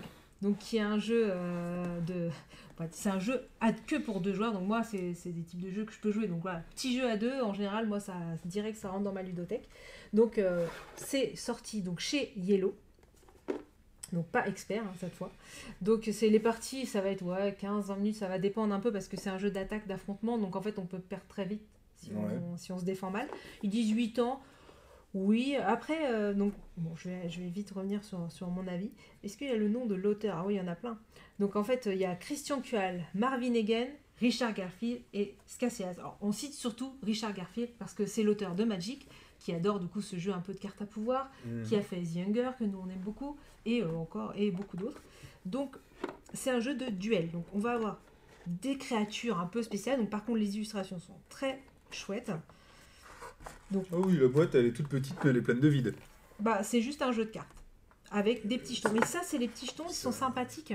C'est un jeu de pas beaucoup de cartes en l'occurrence. Donc ça c'est des petits jetons pour simuler nos points de vie. Donc là on commence à 3. Donc c'est pour ça que c'est rapide. On commence à 3, on va pas pouvoir en gagner beaucoup. Et donc dès qu'on tombe à 0, bah on est mort. Comment ça va marcher ce petit truc là? Alors pour expliquer le jeu, je vais pas m'éterniser parce qu'en fait je le pensais plus simple honnêtement. Pour moi c'était un petit jeu d'affrontement, un petit jeu de cartes et tout. Et en fait j'ai voulu faire une première partie en mode j'y vais cool. Et en fait il est pas si cool. En fait, je me suis retrouvée dans une première partie à rien comprendre au jeu, en fait. Donc, les cartes... marqué 8 ans, quand même. Bah ouais, mais franchement, je l'ai pris plus simple que ce que je pensais. Donc, ne vous faites pas avoir, c'est pas un si petit jeu. Donc, en fait, c'est des créatures, elles vont avoir, comme un peu une bataille, elles vont avoir une capacité, donc un niveau de force. Elles vont avoir, en général, un pouvoir. Et elles ont aussi, alors c'est ça que j'avais pas capté, c'est qu'elles ont une caractéristique. Et c'est ça qui complexifie beaucoup le jeu, parce que moi, au départ, je savais pas qu'il y avait ces caractéristiques, donc je prenais mes cartes, je les joue, je fais les pouvoirs, mais j'avais pas compris comment ça marchait, les capacités. Donc, comment ça marche ce petit truc-là? Donc, on va avoir des cartes en main, et on va dire, moi, hop, je mets cette créature dans mon banc d'attaque. Donc là, juste, je la joue. Je joue, par exemple, là, c'est marqué que quand je la joue, cette carte, elle me donne 2 points de vie. Donc hop, j'augmente mes 2 points de vie. Et après, elle est dans ma ligne d'attaque. Une fois que j'en ai mis plusieurs, comme ça, donc mon adversaire fait pareil, on joue à tour de rôle. À un moment donné, moi je dis, écoute, je t'attaque. Donc la personne, elle aura aussi des créatures devant elle, et du coup, je l'attaque avec une de mes créatures. La personne peut dire, non, moi, je me défends pas, je perds un point de vie. Ou je me défends avec telle créature. Là, on regarde les valeurs. Si la valeur est inférieure quand elle se défend, sa créature sera défaussée. Mais ce qui se passe, c'est qu'elles ont des capacités. Et c'est ces capacités qui font toutes les attaques, en fait. Et c'est là qu'il faut quand même un peu maîtriser, parce qu'on est là, attends, celui-là, il fait quoi? Ah, celui-là, il fait quoi? Par exemple, celui-là, il est coriace. Ça veut dire que si on m'attaque et que je me défends, il ne meurt pas tout de suite. Donc si, par exemple, là, il fait 7 et on m'attaque avec un 8, comme il est coriace, je l'incline, il va pas mourir tout de suite. Il faudra le rattaquer une deuxième fois. Il y en a un autre, c'est un venimeux. Donc même s'il est plus faible, il va quand même tuer la créature en face. Il faut les connaître, quoi. Et voilà. Et du coup, moi au départ, j'ai joué comme ça. Je fais et en fait, du coup, la partie s'est un peu mal passée et du coup, ça a un peu mis le truc. Donc, il n'est pas si accessible. Enfin, que ça. Il y a vraiment ce côté. Après, c'est un Garfield. C'est ça, c'est un Garfield. C'est un jeu de cartes. Il faut connaître les cartes. C'est un Garfield. Il y a les pouvoirs des cartes et il y a ce côté du coup de puissance. Et toute la particularité du jeu, parce que ça c'est des mécaniques, c'est qu'on a ces petites cartes Mindbug, parce que d'où le nom du jeu, parce qu'en fait on commence avec que 10 cartes chacun, point. Et en fait on ne sait pas, elles sont inversées, donc en fait on ne connaît pas nos 10 cartes. Donc on en a 5 en main et 5 dans la pioche. Et quand quelqu'un va jouer, on a 2 cartes Mindbug, on va pouvoir dire cette carte là, quand ton adversaire la joue, je dis celle-là, boum, Mindbug, je te la prends. Il peut faire pareil. Donc sur les 10 cartes qu'on a, en fait on n'en a que 8, il y en a 2 qui vont être piquées par l'adversaire. Et en fait, toute la particularité, indépendamment des pouvoirs, etc., c'est de savoir quelle carte prendre à l'adversaire au bon moment. Pour que lui, ça l'empêche de faire une attaque, par exemple. Enfin, pas une attaque, mais de jouer une carte qui était hyper puissante. Il faut pas cramer ses mindbugs trop rapidement, quoi. C'est ça, parce que ça se trouve, la personne est à patte avec une carte forte, mais ça se trouve, elle en a une plus forte derrière. Donc, il faut savoir... Et les cartes, au début, elles sont distribuées au hasard. Au hasard. Donc voilà, donc il y a quand même alors c'est pour ça que c'est des parties rapides et qu'il fait partie des jeux quand même accessibles en termes de duel et d'affrontement. Il est accessible, mais il faut se méfier, pas tant que ça. Du coup, voilà, c'est pas comme un District Noir. Il est quand même... Moi, j'ai joué à District Noir. District Noir, on a ce même problème, on parlait de timing, c'est-à-dire savoir dans District Noir, il y a une rivière de cartes et on doit prendre les cartes au bon moment pour avoir le meilleur point. Mais là, c'est pareil, il faut savoir utiliser son mind bug au bon moment pour piquer la bonne carte à l'adversaire pour que nous, ça nous rapporte, mais que lui, ça l'empêche de jouer. Donc, il y a ce côté timing, mais il est quand même plus difficile que District Noir avec ce côté des pouvoirs, de bien savoir, parce qu'il y a une carte, par exemple, elle peut attaquer, elle peut se faire défendre que par une carte du même type. Donc, en fait, il faut un peu prévoir, se dire, attends, si je mets celle-là qui me la mind bug, il faut que je puisse me défendre, parce que s'il me la prend, moi, je pourrais pas me défendre. Enfin, voilà, c'est un jeu de cartes. C'est un jeu de cartes qui paraît accessible, et voilà, je préfère mettre en garde, parce que voilà, on peut croire qu'il est hyper accessible. Voilà, ça demande un petit peu de jeu quand même, et si vous êtes vraiment dans le côté familial, il vaut mieux partir sur un District Noir, dans un jeu duo. Et enfin, moi, c'est mon avis, hein, mais sinon, en fait, je trouve qu'il est très joli, il est intéressant à jouer, mais il demande un petit peu de maîtrise, comme tous ces jeux de Richard Garfield, avec des cartes à pouvoir. Voilà. Donc, en fait, petite déception au début, parce que la première partie, j'ai fait, je me suis trompée vraiment dans le jeu. Et là, justement, on rejoue, on remaîtrise, on commence à maîtriser les cartes, à comprendre les pouvoirs et tout. Et du coup, là, on trouve ce côté fun. Vas-y, je te mind bug, hop, et tout. Et là, il y a ce côté fun et intéressant, avec un peu de stratégie à jouer. Donc, mais voilà, ça demande un petit peu de... Il y a le Steph dans les commentaires qui demande combien de temps on lui donne avant que les gens l'aient oublié. Mind bug, je sais pas, parce que franchement, comme il y a beaucoup de cartes, il y a quand même beaucoup de pouvoirs, il y a un peu de maîtrise. Franchement, il peut avoir une rejouabilité longue, parce que comme c'est... je vais pas le comparer parce que c'est pas le même type de jeu, mais dans Res Arcana, on joue qu'avec 8 artefacts, là on joue qu'avec 10 cartes. Et t'auras jamais forcément les mêmes 10 cartes en même temps. Ouais, ils auraient pu en mettre un peu plus. Il y a une extension qui arrive. Ah, déjà, ouais, c'est ça. Voilà, donc il y a déjà l'extension qui arrive. C'est Richard Garfield, hein, il est là pour te vendre des cartes. Donc si Richard t'accroches, Garfield, tu vas jouer longtemps, quoi. On va encore parler de lui parce qu'il va sortir l'Orcana en septembre, qui est du coup le Magic de Disney. Ça fait rêver. Il faut pas que j'aille là-dedans. Empêchez-moi. Parce que jeu de cartes à collectionner, j'ai pas envie de rentrer dans ces jeux de cartes à collectionner. Donc je vais rester sur Mindbug. Mais voilà, il y a l'extension Les Serviteurs qui sort mi-mai. Et voilà, avec des nouveaux pouvoirs, des nouvelles petites cartes. Et, tu vois, c'est ce que dit son père. On est du même avis. Ils vont sortir les extensions. Et donc, en gros, si t'accroches, tu continueras à acheter les extensions, à y jouer, quoi. Et sinon, la durée de vie moi, sera je pense limitée, que, quoi. Contrairement à un District Noir où là, t'as que les mêmes cartes, c'est juste de la collection. Là, quand même, comme je te dis, les cartes qui vont ensemble, t'as ce côté qu'un peu dans Season, dans Res Arcana. Tu l'as eu quand ? Je l'ai eu il y a 1 semaine et demie, 10 jours. T'as fait combien de parties ? J'en ai fait que 2, mais là, j'ai pas eu le temps de beaucoup jouer ce mois-ci. Pas beaucoup. Et puis en fait, ça a pas trop accroché à la maison depuis cette première partie que j'ai un peu... que j'ai mal expliqué les règles. Faut que je me fasse attention, c'est quand j'explique mal les règles d'une première partie, après c'est compliqué. Ouais, moi au niveau de l'édition, alors il est magnifique. Les illustrations, j'accroche complètement. On retrouve ce qu'on voit dans plein de jeux en ce moment avec des noms d'animaux ou de personnages assez fun. Après, clairement, la boîte, elle aurait pu être 2 fois plus petite. Je trouve qu'il n'y a pas beaucoup de cartes. Mais ils auraient pu faire un 6 Salt and Pepper. Voilà. Ouais, oui, parce que le truc pour compter les points... non, mais ça rentre. Ouais. Voilà, donc un 6 Salt and Pepper. Ouais, ça, c'est pour l'extension, en fait. Ouais. C'est une boîte qui est prévue pour l'extension. Ouais, je rejoins un peu le scepticisme d'un peu tout le monde dans les commentaires, où j'ai des doutes sur la durée de vie. Moi, tu vois, moi, je suis pas... Toi, par contre, sur la durée de vie, comme je t'ai dit, il y a je sais plus combien de cartes, t'en as que 10 à chaque fois. Donc déjà t'as pas les mêmes 10. Déjà, c'est pas les mêmes à chaque fois qu'ils vont être ensemble. Il y aurait pas un petit côté Res Arcana là-dessus. Oui, c'est ce que je viens de dire. Et en fait, à partir du moment où t'as pas les mêmes, parce que District Noir, c'est toujours les mêmes cartes qui sortent. Là, t'en as que 10 chacun, tu vas en piquer 2, et c'est jamais les mêmes qui vont comboter ensemble, c'est jamais les mêmes, et donc ça va être toujours les 10 différentes, quoi. Donc t'as quand même de la rejouabilité...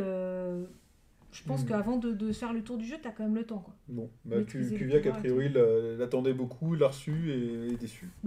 J'ai un peu la même sensation parce que je me suis trompée, moi. Bienvenue dans le live des jeux décevants, à part ce terrain. Non, mais je me suis... En fait, là, pour moi, c'est moi qui me suis trompée parce que je m'attendais vraiment à un côté plus bataille-duel et pas à ce jeu avec ses capacités que j'ai pas compris au début.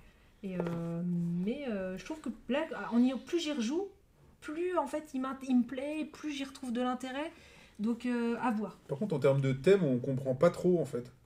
C'est des animaux avec des pouvoirs, quoi. En fait, à chaque fois, c'est des animaux confusionnés. T'as un double animal. Un double animal. Double animal. Ouais. C'est mieux. Des doubles animaux ou un double animal. On dit des Mind chacos. bug. Ok. D'accord. Donc voilà, donc je comprends la déception parce que moi je me suis pareil, la première partie j'ai fait oula, qu'est-ce que je me suis trompé comme jeu, et plus j'y rejoue, plus j'y retrouve du tout. Donc à la limite, on en reparle le mois prochain, mais le mois prochain va être je fais la transition directe. Ouais. Le mois prochain va être Non. Ah si. Donc, Fait. Non mais bon, non, on fait pas de transition. Non mais par contre on en reparle le mois prochain, voir ce que... On en reparle le mois prochain. Tu nous rediras si tu y as joué. C'est ça. Ah bah on n'a pas fait d'ailleurs on n'en parle pas. J'ai oublié de parler de Terraforming Mars. Non, on n'en parle pas. Alors. Concours. Alors déjà, deux choses pour le concours. Le concours du mois prochain.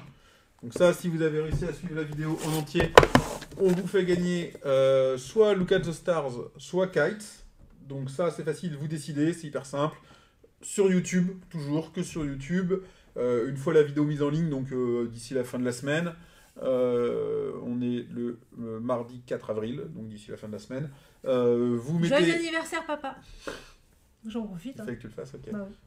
Vous mettez en commentaire lequel vous attire le plus des deux, pourquoi, et on vous fera gagner un tirage au sort, on fera gagner celui que vous avez demandé. Ouais. Voilà. Demandez celui-là. C'est tout simple. Pensez à liker et à vous abonner à la chaîne, c'est important. Et demandez, voilà. On vous envoie celui que vous voulez. Donc dites-nous quel était votre jeu du mois, et puis après vous nous dites celui que vous voulez, dans les commentaires sur YouTube. En parlant de concours, on vous faisait gagner le mois dernier Catan à l'aube de l'humanité.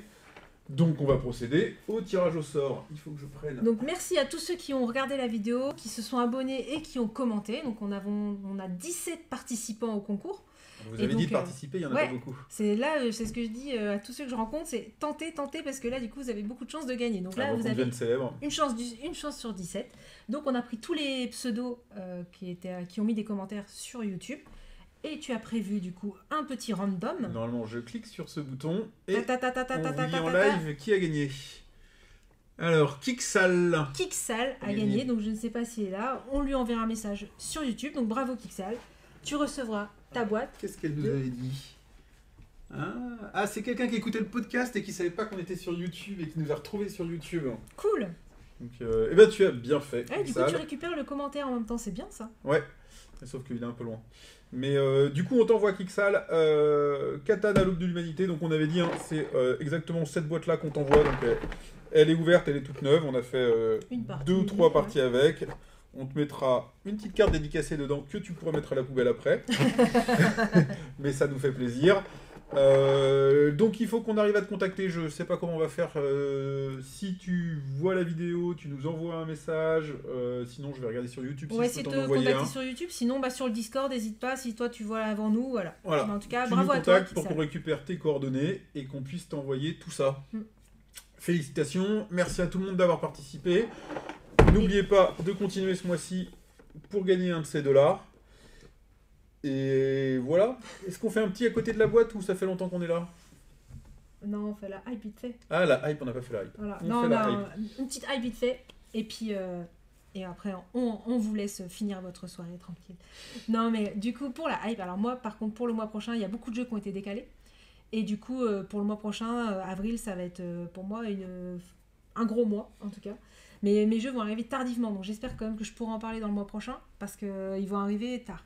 Donc je suis pas sûre de pouvoir en parler. Fais un peu de name dropping. Name dropping, donc il y a After Us qui est sorti vendredi dernier, mais que je recevrai que mi-avril. Donc After Us, ça a l'air trop bien. Hype. Jeu Vincent Dutré encore.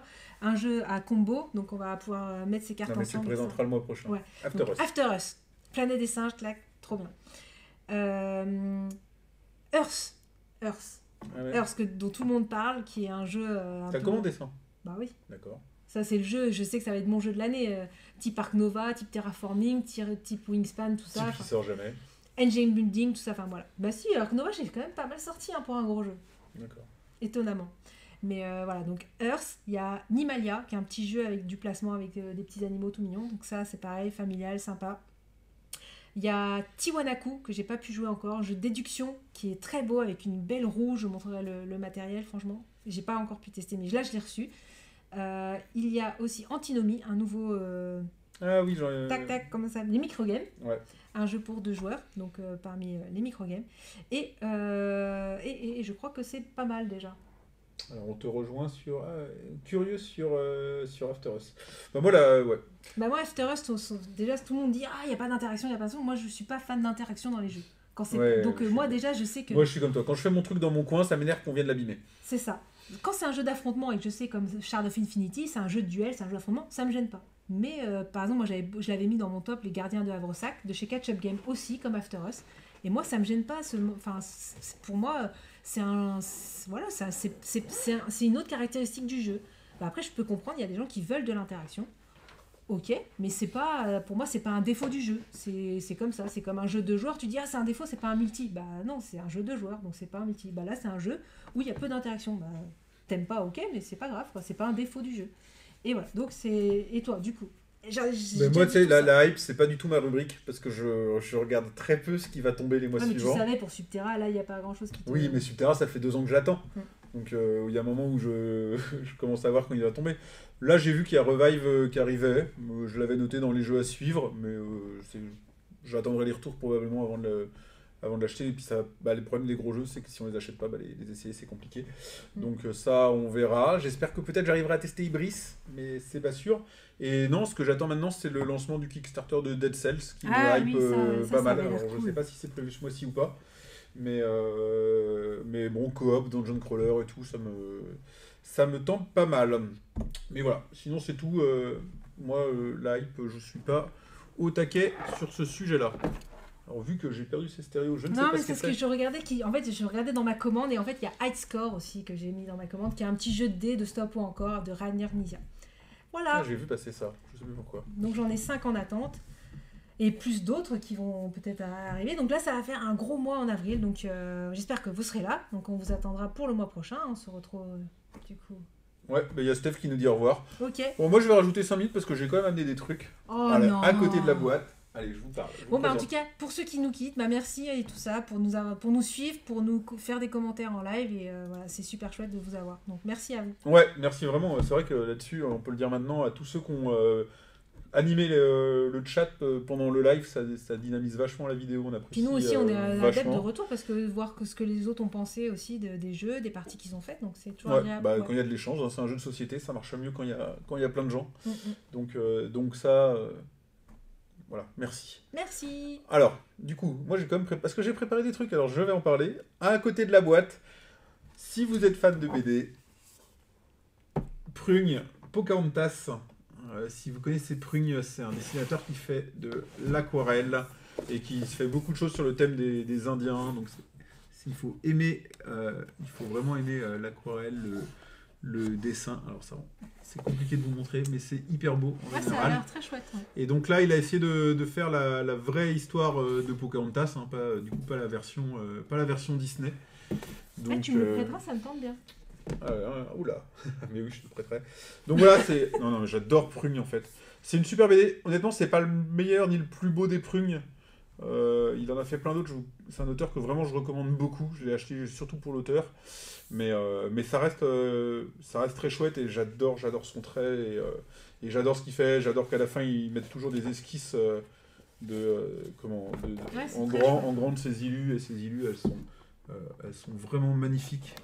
Donc c'est vraiment de la BD où on pourrait exposer, je trouve. Donc ça, c'est vraiment un truc que je vous recommande. Très chouette.